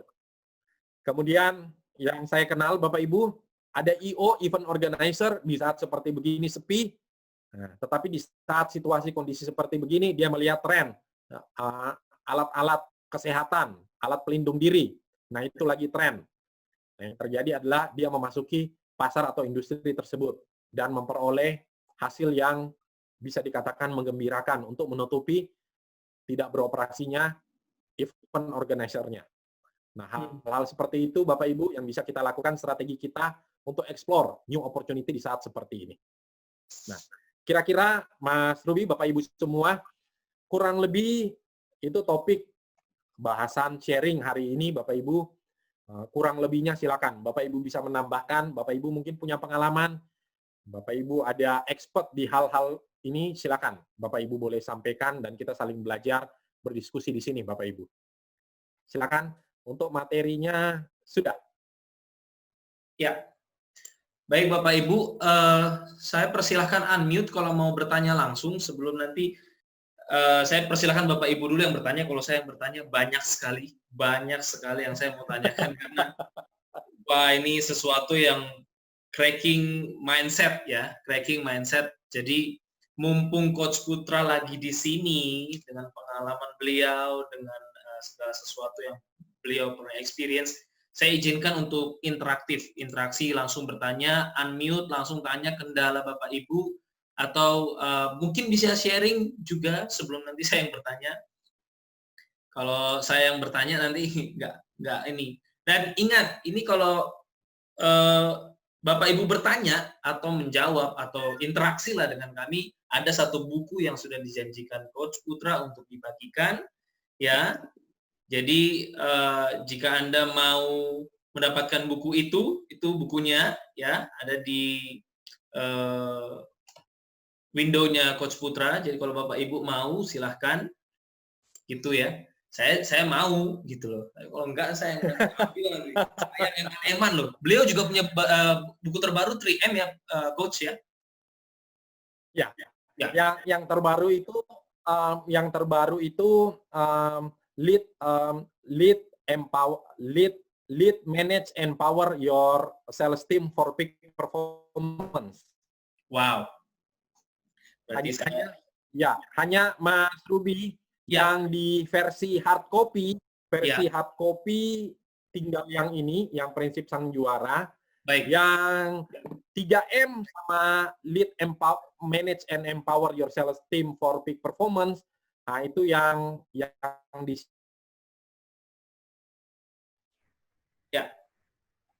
Oke. E-book ya, Coach ya, e-book. Ya. Oke, sudah ada kontaknya juga, Coach. Nanti apakah saya boleh dikirimkan itu atau nanti di mana bisa kami akses kontak ke siapa biar nanti bisa saya bagikan ke teman-teman yang saya percaya teman-teman ini pasti membutuhkan buku-buku itu, terlepas dari Anda orang teknik atau bukan, orang sales atau bukan, yang jelas kita pasti butuh baca buku itu. Anyway, saya dari lulusan teknik geofisika, Coach.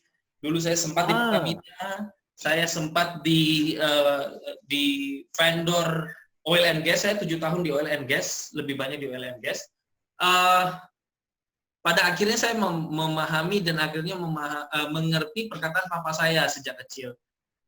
Kebetulan saya dari Sumatera, ya, tapi kalau ditanya tentang Sumatera, saya mohon maaf, saya tidak tahu, saya lama di Papua. Orang tua saya selalu bilang begini, setinggi apapun atau apapun background kuliahmu, pelajari ekonomi, pelajari marketing and sales, karena itu dunia yang tidak pernah ada matinya, karena dunia berubah, mereka juga berubah. So, saya encourage untuk Bapak Ibu untuk belajar buku-bukunya Coach Putra, ada beberapa yang juga saya sudah baca-baca reviewnya dan sebagainya, dan itu menarik sekali. Ya, saya juga pengen beli, Coach. Nanti bisa di-share informasinya biar kami bisa akses seperti itu.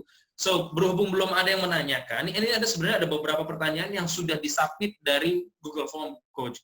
Tetapi saya coba untuk membahasakan ulang pertanyaan-pertanyaan ini karena memang waktu kita juga terbatas. Saya membahasakan ulang supaya jawaban dari Coach nanti bisa menjawab beberapa pertanyaan. So, Coach, intinya adalah banyak sekali, baik yang dari tadi 4 fase, ada yang denial, ada yang sudah komitmen, ada yang eksplorasi, ada juga yang masih istilahnya, bahkan ada yang error ya, Coach, gamang gitu, bingung mau ngapain, denial enggak, gamang iya kan gitu. Mereka dan termasuk saya lagi betul-betul di posisi yang sekarang berpikir tentang apa yang harus saya lakukan. Karena banyak juga yang di PHK, Coach, mereka juga harus berpikir, saya tidak dapat kerja, saya harus berbuat apa. Saya punya beberapa di rumah saya, Coach, juga nampung beberapa anak-anak yang dari pagi sampai malam itu duduk belajar, kita ngobrol, kita sharing. Bahkan kami ada membangun beberapa bisnis peternakan gitu, yang memang kita lagi lihat karena memang tadi yang Coach bagikan benar banget, orang lagi butuh dan takut keluar, jadi kita berikan servis itu. Kita punya peternakan, ya saya sebut saja ikan, begitu. Jadi kita by WA group, by posting, broadcast, kita beritahu bahwa penjualannya dengan harga lebih murah, kita sudah antar di tempat.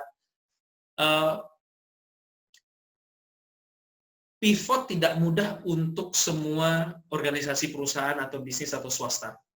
Baik BUMN maupun swasta, tergantung volume yang dimiliki masing-masing. Apa kunci utama, Coach, bagi kita untuk berpikir atau untuk mulai bergerak atau istilahnya berpindah fase ya, dari denial kemudian setidak-tidaknya ke eksplorasi lah gitu. Apa kunci utama yang harus kita tanamkan dalam pola pikir kita, berhubung Coach ini juga punya latar belakang NLP, apa yang harus kita tanamkan dalam pola pikir kita untuk kita harus move on. Jangan berlama-lama di denial, supaya kita ke depannya kita bisa menemukan pivot apa yang harus kita lakukan sebagaimana strategi yang tadi Coach sudah bagikan. Baik, terima kasih Mas Ruby. Ya. Salah satu yang paling penting yang kita pahami bahwa perubahan itu abadi. Nah, jadi memang kita merasa bahwa kita malas untuk bergerak, kita malas untuk berubah, kita malas, dan memang bisa dipahami bahwa yang namanya pikiran manusia itu paling malas ketika harus melakukan sesuatu yang baru. Betul. Jadi makanya yang paling gampang itu adalah kita membuat asumsi-asumsi atau generalisasi. Oh, orangnya begini, oh, orangnya begitu, hanya karena kita melihat satu atau dua hal. Ini kalau kita kaitkan ke NLP. Nah, jadi, dan memang kita sadari bahwa manusia itu malas untuk keluar dari zona nyaman. Nah, jadi yang paling penting adalah pertama sadar bahwa perubahan itu abadi. Nah, kemudian yang kedua adalah, satu, perubahan itu abadi. Kemudian yang kedua adalah, kenapa kita mau bergerak atau kenapa kita mau berubah, tentunya harus ada sesuatu yang kita kejar. Nah, jadi penting untuk melihat sesuatu di depan situ, apa yang mau kita capai, atau manfaat apa yang akan kita peroleh. Karena kalau kita tidak melihat ada manfaat, atau kita tidak mampu melihat ada sesuatu di depan sana, ibarat kalau ditanya, misalnya, Mas Ruby, yuk ayo kita ke sana. Ngapain? Ada apa emang di sana? Nah, ibaratnya kalau saya sebagai seorang leader tidak mampu menunjukkan hal tersebut, yang terjadi, anggota tim saya tidak akan mau bergerak. Jadi penting bagi kita, satu, paham bahwa perubahan itu abadi. Dan yang kedua adalah, kita yang harus mulai terlebih dahulu untuk berubah atau bergerak. Nah, tentunya, kenapa kita harus mau berubah atau bergerak? Kita harus paham bahwa ada sesuatu di depan sana, yang ketika kita bergerak atau kita berubah, kita akan dapatkan sesuatu yang lebih baik. Nah, itu yang harus kita pahami. Dengan demikian, kalau kita paham hal tersebut, bahwa itu bisa mendatangkan manfaat, nah, akhirnya kita akan berubah. Nah, jadi tergantung balik lagi kepada skalanya, apakah kita individu, atau apakah kita skalanya bersama dengan tim, atau bahkan skala perusahaan yang sangat besar. Nah, penting untuk menyadari bahwa, satu, ketika kita tidak beradaptasi, atau kita tidak mampu menyesuaikan diri, yang terjadi adalah kita akan ketinggalan, atau bahkan kita akan punah. Nah, jadi penting itu yang harus diingat terus, dicamkan di dalam pikiran, perubahan itu abadi. Ya, jadi mungkin banyak kalau kita lihat banyak orang yang pingin status quo, banyak orang yang pingin mempertahankan status quo, ya ketika kita ngomong kenapa dia seperti begitu, tidak usah khawatir karena yang terjadi adalah akan terjadi seleksi alam. Jadi ketika dia tidak berubah,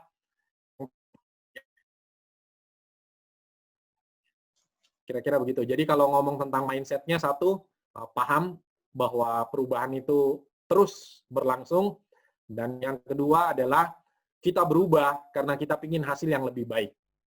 Jadi tanamkan itu, kalau kita melakukan hal yang sama terus-menerus, nah, hasilnya juga sama. Nah, jadi penting bagi kita untuk, tadi, ketika kita melakukan sesuatu yang baru, akan menghasilkan sesuatu yang berbeda pula buat kita.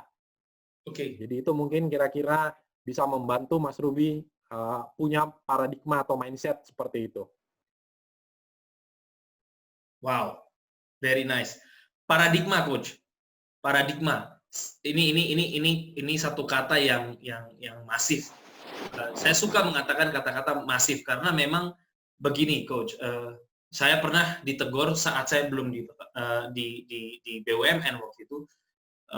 Saya ditegur salah satu COO di salah satu perusahaan minyak dari Inggris karena saat itu saya mempunyai sesuatu yang bisa dibagikan tentang HSE, tentang Health and Safety Environment. Tetapi pada saat itu saya enggan untuk berbicara atau berubah seperti itu. Kemudian karena basic dia menjelaskan bahwa iya basic kita orang Asia itu malu bertanya, kemudian malu berbicara, dan itu yang harus dipatahkan sama sekali seperti itu. Nah, di Indonesia sendiri kita perlu banyak sekali perubahan paradigma yang masif, saya bilang. Nah, paradigma seperti apa yang harus kita miliki, Coach, di masa new normal ini untuk benar-benar kita bisa bersikap baik itu istilahnya bahasanya kita berdampingan atau melawan COVID atau berdampingan dengan COVID dan sebagainya. Tapi intinya kan kita tidak boleh kontraproduktif. Paradigma seperti apa yang harus kita bangun setiap hari dan cara bangunnya gimana, Coach? Oke. Jadi kalau kita ngomong paradigma, ada beberapa paradigma yang pas, yang bisa kita terapkan di masa seperti begini. Kalau kita ngomong yang pertama itu adalah paradigma saya adalah pelaku, saya bukan korban. Jadi kalau saya punya paradigma saya sebagai pelaku, artinya saya akan mengambil tanggung jawab untuk kesuksesan saya. Yap. Itu yang pertama. Jadi saya tidak cari kambing hitam, saya tidak menyalahkan orang lain, tetapi saya fokus pada hal-hal yang berada dalam kontrol saya sebagai seorang pelaku. Nah, jadi saya ambil tanggung jawabnya, saya bangun, saya lakukan ini, saya lakukan itu, untuk membuat saya tetap survive di masa seperti ini. Daripada menyalahkan orang lain, menyalahkan pihak lain, mencari kambing hitam. Itu tidak akan menyelesaikan masalah. Betul. Paradigma yang kedua adalah, paradigma yang kedua yang penting adalah, saya adalah problem solver, bukan troublemaker. Problem solver artinya, dimanapun kalau kita ngomong tentang bisnis, marketing, kita pasti bisa hidup kalau kita menjadi solusi bagi orang lain, apapun itu. Jadi misalnya ngomong tentang anak-anak muda yang tidak punya pekerjaan, nah kita latih mereka keterampilan komputer, bisa jadi setelah memiliki keterampilan komputer, mereka bisa mendesain. Dan ternyata di masa seperti ini, keterampilan desain itu sangat diperlukan. Daripada orang bertatap muka, tetapi banyak orang yang aktif di online, dan mereka memerlukan desainer-desainer untuk merancang strategi pemasaran supaya jadi lebih baik. Misalnya seperti itu. Jadi yang kedua adalah paradigma problem solver, bukan troublemaker, bukan buat masalah. Karena memang kita dari lahir adalah yang ketiga ya. Jadi jangan sampai kita datang malah kita datang ke sini bawa buat masalah. Betul. Kemudian yang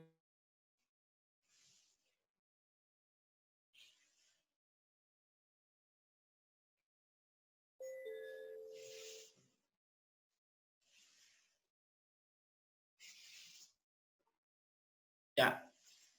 Halo coach. Atau harus diingatkan, tetapi kita punya mindset seperti ini. Nah, tiga mindset tersebut mindset tersebut penting untuk kita miliki di masa seperti ini. Pelaku bukan korban, problem solver bukan troublemaker. Yang ketiga adalah proaktif. Oke. Termasuk proaktif di sini adalah proaktif untuk mau belajar hal-hal baru. Oke. Jadi kalau dulu ngomong tentang sosmed, saya paling anti yang namanya sosmed. Kalau promosi di sosmed sekedar. Karena saya percaya diri bahwa ketika bertemu atau tatap muka, atau menelpon, atau berjumpa langsung, itu malah lebih produktif. Tapi ternyata di situasi kondisi seperti begini, ketika tidak memungkinkan untuk bertemu langsung, menguasai keterampilan sosial media adalah salah satu yang penting. Betul. Coach, sorry. Itu adalah salah satu keterampilan. Ya, Coach, sorry, yang mindset ketiga tadi kurang terdengar. Apakah boleh diulang, Coach, yang soal proaktif? Oh iya, proaktif. Termasuk kalau kita ngomong tentang proaktif ini adalah lebih baik, lebih cepat, lebih disiplin, lebih konsisten, lebih mudah dibandingkan kompetitor kita. Termasuk proaktif juga adalah proaktif untuk upgrade ilmu, untuk belajar hal-hal yang baru. Jadi jangan sampai dulu saya tidak terbiasa menggunakan sosial media. Sekarang mau tidak mau harus terbiasa menggunakan aplikasi platform untuk ketemu online seperti ini. Termasuk juga promosi online. Yap. True. Oke, Coach, thank you banget ini jawabannya setuju. Saya setuju sekali. Nah, Coach, melanjutkan dari apa yang Coach jawab tadi, dari jawaban tadi, ini ada yang nanya, Coach, dari Rinto Tanizar. Coach tanya, caranya bagaimana kalau mau prospek produk asuransi di korporat? Tanya lagi, Coach, bagaimana cara menawarkan atau menjual ruko baru kepada konsumen? Intinya dia punya produk, dia mau masuk di pasar yang berbeda. Yang satu asuransi masuk ke korporat, yang satu jual ruko kepada konsumen. Ada trik-triknya atau kunci-kuncinya atau mungkin insight dari Coach? Baik. Kalau biasanya kita ngomong jadi ada dua, satu asuransi, satu properti. Nah, termasuk di saat-saat seperti begini, kalau kita ngomong tentang asuransi ini termasuk salah satu yang di masa seperti begini, ini trennya meningkat. Baik, Ya, betul. karena kebutuhan orang, kekhawatiran orang berkaitan dengan penyakit pandemi ini. Ya. Nah, jadi kalau ngomong tentang asuransi, kalau dulu sebelumnya ke orang per orang, sekarang masuk ke corporate. Nah, penting satu, sama seperti ketika kita berjualan ke retail atau orang per orang, tetap satu, kita harus cari tahu di perusahaan tersebut siapa PIC-nya. Ya. Itu satu. Jadi beda kalau orang per orang langsung tahu kepada kamu saya akan jual. Kalau ini kita perlu tahu siapa decision maker, siapa PIC-nya. Nah, itu harus kita pelajari. Itu yang pertama. Kemudian yang kedua, tetap prinsipnya adalah kita cari tahu apa yang penting bagi PIC tersebut. Dalam hal ini PR kita jadi lebih ekstra. Jadi kalau dulu kita langsung bisa ketemu orang tersebut tatap muka ngobrol karena orang per orang. Kalau sekarang ke korporasi PR kita banyak. Kita harus kepoin. Kira-kira salah satu caranya kepoin di sosial media. Cari tahu dari teman-teman kita untuk masuk atau akses ke perusahaan tersebut. Intinya adalah kita harus identifikasi siapa PIC atau decision maker ketika kita mau masuk ke korporasi. Selanjutnya, ketika kita sudah tahu, selanjutnya akan lebih mudah. Karena seperti berhubungan dengan retail atau ke B2C, ya, poin-poin pentingnya adalah decision maker ini ketika membuat keputusan. Nah, jadi misalnya contoh, mendapatkan produk yang kompetitif, mendapatkan produk yang bisa mengcover keseluruhan karyawan dan bisa klaim lebih mudah, lebih efisien, lebih efektif, dan lain sebagainya. Nah, jadi ketika kita menawarkan kata-kata kunci tersebut yang kita pakai ketika kita menawarkan kepada yang bersangkutan. Tetap due diligence ya, Coach, sebelum kita pakai menawarkan kata, ya, sebelum menawarkan dengan kata-kata kunci tadi, tugas yang pertama adalah harus cari tahu atau kepoin supaya lebih mudah. Ketika kita menawarkan sesuatu, kita tahu apa yang penting bagi dia. Karena kalau kita ngomong tentang prinsip pikiran, orang akan bergerak sama seperti tadi, saya pun akan bergerak kalau saya tahu ini bisa memberikan manfaat buat saya. Nah, jadi cari tahu dulu apa yang penting bagi dia. Dan itu yang kita ngomong. Jadi misalnya contoh, gampang untuk klaim, atau bisa gampang untuk cover ketika di remote area, dan lain sebagainya. Nah, kata-kata kunci itu yang kita pakai untuk mempersuasi si PIC atau decision maker. Kira-kira prinsipnya begitu. Baik. Nah, sama juga prinsipnya kita ngomong asuransi atau kita ngomong properti, menawarkan ruko, sama juga. Prinsipnya adalah siapa yang kita sasar. Nah, itu yang harus kita cari tahu dulu. Segmennya siapa. Nah, kalau segmennya nggak sesuai, segmennya kurang tepat, dia akan mengatakan produk Bapak mahal. Ya. Ya. Jadi ketika setelah sudah mencoba dan ternyata tidak ketemu jalan keluar, ya berarti dia bukan segmen kita. Bisa jadi seperti begitu.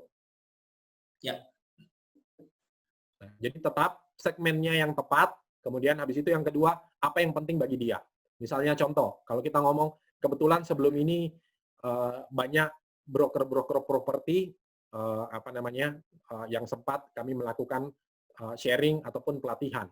Nah, prinsipnya adalah mereka tetap bisa berjualan di saat seperti ini.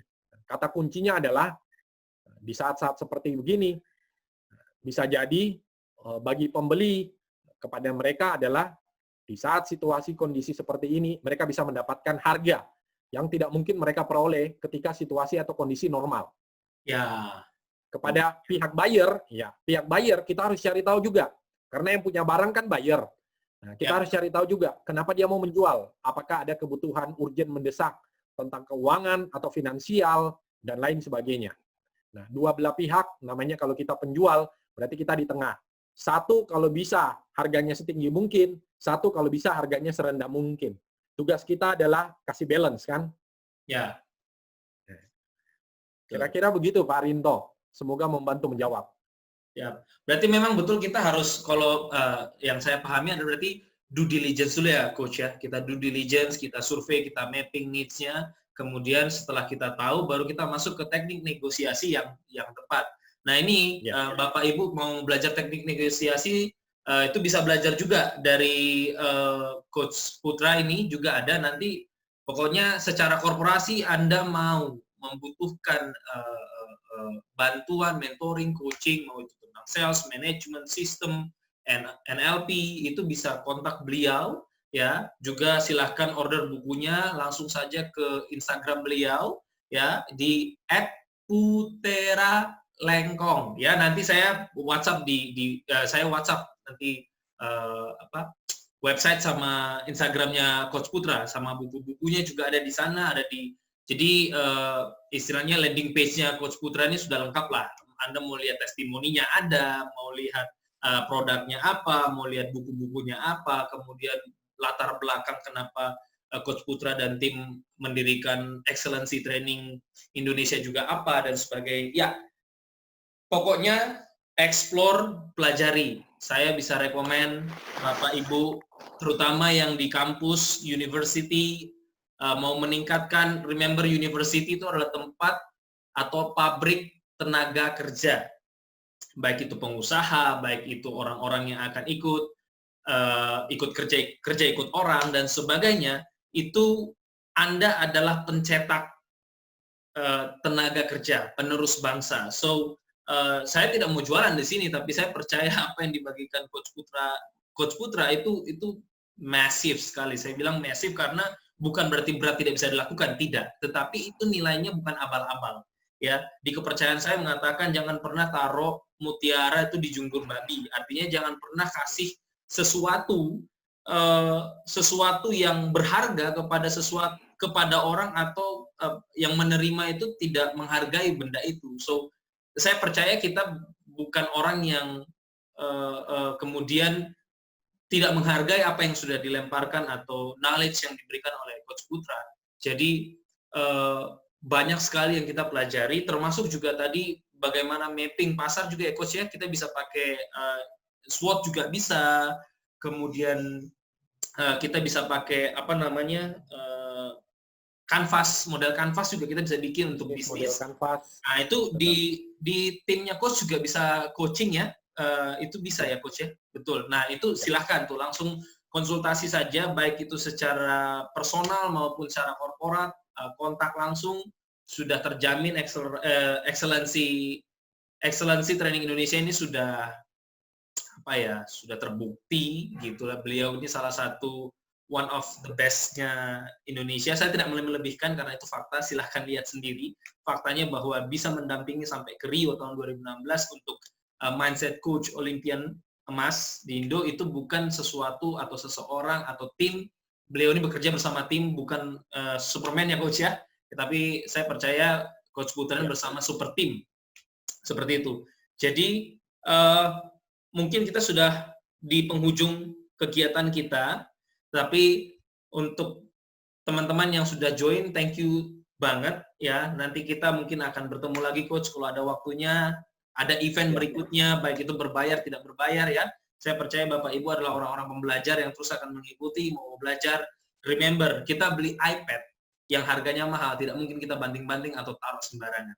So kalau kita bayar sesuatu, kalau kita put an effort, kita taruh usaha yang besar untuk mendapatkan sesuatu, pasti kita akan menghargai lebih lagi. Kita tidak akan mungkin menyepelekan itu. So, jangan takut soal berbayar. Jangan takut beli buku, jangan takut ikut seminar berbayar. Di sini kami komitmen untuk memberikan gratis karena untuk mendorong Bapak Ibu moving atau move on ya. Bagi teman-teman, ini move on dari denial, kita harus explore. Explore, kemudian kita komitmen untuk melakukan sesuatu, mau berubah, taruh pola pikir bahwa ada problem solver, kita bukan orang yang kalah, tapi kita adalah pelaku, kita adalah pemenang, karena dari sananya faktanya adalah kita dilahirkan sebagai seseorang yang sudah menang di antara jutaan sperma lain yang membuahi rahim ibu kita. That's the fact. So, thank you Coach. Sebelum tutup, apakah ada statement closing dari Coach Putra untuk dibagikan bagi kami untuk menyemangati, untuk bisa move on dan bergerak? Baik, Bapak Ibu, terima kasih sudah hadir sama-sama sharing belajar. Harapannya yang paling penting adalah Bapak Ibu, kalau ilmu hanya sekedar diingat, Tetapi yuk dari beberapa poin-poin tadi, kalau Bapak Ibu rasakan ada 1-2 manfaat yang bisa Bapak Ibu dapatkan, silakan setelah selesai dari program atau acara kita hari ini, mulai besok Bapak Ibu secara disiplin dan konsisten. Nggak usah banyak-banyak, 1 atau 2 hal saja yang bisa Bapak Ibu lakukan secara berbeda, yang bisa mendatangkan manfaat atau benefit buat Bapak Ibu, silakan dipraktekkan. Baik. Kemudian yang paling penting Bapak Ibu adalah kalau dari saya, tetap sehat Bapak Ibu, kemudian tetap harus semangat, dan yang paling penting jangan lupa harus bahagia Bapak Ibu. Karena kalau kita tidak bahagia atau kita stres, depresi, cemas melulu Bapak Ibu, itu terlalu banyak hormon kortisol, akhirnya kita jadi tidak produktif Bapak Ibu. Jadi kalau ditanya tadi menarik Mas Ruby, kalau ditanya bagaimana sih menerapkan hal-hal tersebut setiap harinya, itu harus dilatih sih Mas, dilatih secara disiplin dan konsisten. Untuk bentuk habit baru itu minimal 3 bulan. Orang mengatakan 60 sampai 30 hari. Dilakukan secara konsisten itu akan terbentuk habit baru. Jadi kalau bolong-bolong hari ini lakukan, besok enggak, minggu depan baru lakukan lagi, 2 minggu lagi baru lakukan, dan lain sebagainya, tidak akan terbentuk habit baru, Bapak Ibu. Jadi dilatih terus setiap hari, dan cara melakukannya adalah kadang-kadang antara pikiran dengan perbuatan, Bapak Ibu, tidak usah terlalu banyak berpikir. Yang saya lakukan adalah kadang-kadang tubuh saya bergerak tanpa pikiran saya masih malas bangun, tapi saya paksakan tubuh bergerak, akhirnya pikiran jadi mengikuti. Jadi lakukan saja, just do it Bapak Ibu, lakukan saja. Baik, thank you so much Coach untuk segala sesuatunya lah, waktunya, effortnya, beliau sampai bikinkan slide seperti ini. I really appreciate it. Terima kasih banyak menyediakan waktu bagi kami teman-teman UMKM juga untuk terus berkembang. Hopefully Excellency Training Indonesia semakin maju, semakin berkembang, semakin berdampak buat orang lain, buat perusahaan-perusahaan semakin maju, semakin membuka lapangan kerja ya, untuk Coach Putra dan keluarga juga semakin sehat selalu ya. Terus sukses Coach dengan semuanya, jangan pernah berhenti, jangan pernah lelah ya untuk segala sesuatu yang diusahakan di tangan Coach, karena saya percaya itu pasti berhasil, karena banyak orang yang menunggu dan menanti ilmu-ilmu dari Coach. Ini teman-teman sudah ada beberapa yang nanya bagaimana mendapatkan buku dari Coach. Saya sudah mengarahkan melihat ke website dan juga IG. Kemudian nanti mungkin Coach bisa bagikan nomor adminnya Coach yang untuk kami sebarkan ke teman-teman yang sudah menanyakan buku. Seperti itu Coach, untuk nanti bisa mereka mengorder. Kemudian dari kami sekali lagi terima kasih banyak ya. Ini waktunya ternyata 2 jam Coach.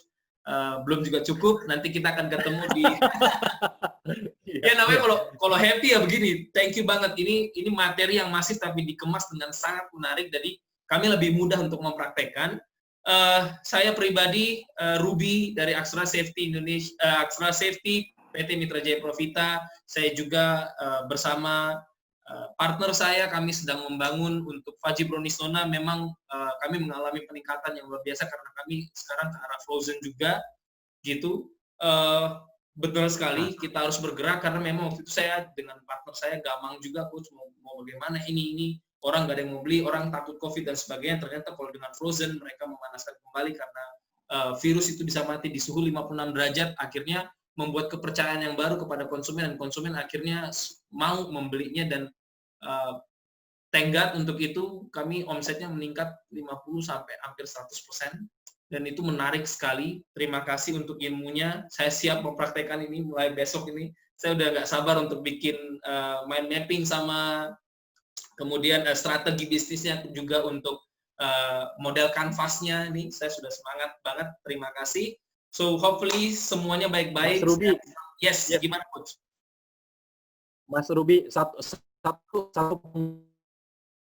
ya. Ya, oke Coach, gimana? Ya, yang Mas Ruby ngomong tentang frozen food. Jadi prinsipnya Bapak Ibu adalah selalu punya. Jadi tadi seperti koin selalu ada 2 sisi, tergantung dari sisi mana kita melihat. Mas Ruby ngomong tentang frozen food, saya teringat. Jadi kebetulan istri juga, jadi di komunitas komplek kami, istri mengkoordinir untuk untuk seafood, untuk ikan dan lain sebagainya. Wow. Nah, jadi mindset problem solver ini penting untuk diterapkan. Jadi salah satu contohnya adalah orang tidak mau membeli seafood, membeli ikan karena mereka malas untuk membersihkan. Jadi ketika datang kan utuh seperti itu, belum dibersihkan dalam dan sebagainya. Nah, jadi ketika di fillet itu ternyata order meningkat. Nah, jadi sebenarnya orang malas untuk membersihkan. Ya, tetapi ketika kita membantu mempermudah mereka, nah itu akhirnya jadi nanti balik lagi seperti tadi Mas Ruby sudah katakan, kayak frozen food, orang takut, khawatir. Tapi ketika dipermudah dengan frozen food, akhirnya jadi ordernya meningkat. Betul. Moga-moga pemikiran seperti itu boleh menjadi boleh menjadi disiplin pemikiran kita setiap hari. Coba carikan solusi buat orang lain. Salut. Salut. Keren coach, keren. I mean, exactly. Kita fokus pada orang lain, kita fokus pada konsumen, kita fokus pada customer, ide muncul. Sangat setuju, karena kita nggak berfokus pada diri sendiri. Ada di videonya coach tadi yang pembukaan bahwa kalau kita fokus pada diri sendiri, kita hanya fokus pada diri sendiri, ya kita mandek seperti laut mati. Tapi kalau kita fokus pada orang lain, itu akan kreativitas akan muncul terus. Ya betul Pak Budi Cahyono, carikan solusi pada orang lain. So true, very true. Terkadang kalau kita berbagi juga begini kan, Coach Putra lagi membagikan solusi buat orang lain. Beliau berpikir dengan pertanyaan-pertanyaan yang teman-teman taruh di Google Form. Saya berikan kepada beliau pelajari, bikin slide lagi. Ini effortnya beliau nih luar biasa. Kemudian beliau bisa kasih insight yang akhirnya membuka, dan saya percaya ada insight-insight baru yang akhirnya ditemukan oleh coach selama mengajar.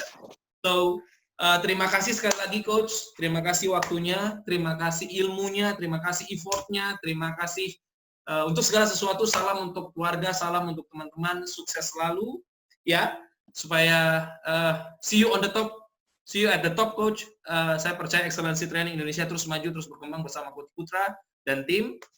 Untuk itu teman-teman kami pamit undur diri. Jangan lupa ya, like, follow, and subscribe. Juga ada YouTube-nya Coach, kemudian follow Instagram-nya @puteralengkong. Nanti saya tulisannya, ejaannya saya bikin di WhatsApp. Jangan lupa juga mulai search bukunya, pelajari lebih lanjut. If you are not learning, die it's a must. Kalau kita stop belajar, ada orang tua angkat saya di sini, Pak Samrat, beliau selalu mengatakan hidup seperti kayu sepeda ya. Kalau Anda berhenti mengayu, Anda jatuh. Jadi jangan mengeluh, say thank you, mengucap syukur, berterima kasih. Betul banget, jangan nyalahin orang lain, tapi problem solver. So, thank you teman-teman. Terima kasih untuk segala sesuatunya. Jika ada mau bertanya kepada Coach Putra, akan kami bantu. Bisa langsung juga kontak beliau di Instagram. Nanti dengan beliau waktunya yang padat, pasti beliau akan berikan waktu buat teman-teman. So, thank you. Selamat malam. Sukses selalu, Coach. Terima kasih teman-teman semuanya. Sukses selalu. Terima kasih. Terima kasih. Mas Ruby. Yes, gimana, kita Coach? Foto bareng dong. Foto bareng. Foto bareng. Boleh ya? Siap. Coach, mohon maaf, boleh di oh ya, stop share, ya, siapin. Ya. Oke, kita foto bareng ya. Siap. Oke, kita print screen. Oke, teman-teman, minta tolong Oke, sekali lagi teman-teman. Sekali lagi. Ya. 1. Say cheese, senyum. Oke. Oke, thank you. Terima kasih Bapak Ibu, terima kasih. Ya. Sehat, semangat, bahagia selalu. Siap.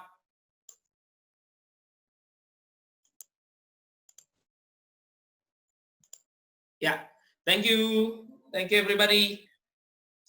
Terima kasih Dr. Tanean, terima kasih Pak Budi, Pak Poltak, thank you, Pak Rinto, Bu Erna, kemudian ada Pak Samrat, ada Dayu Kiki, thank you.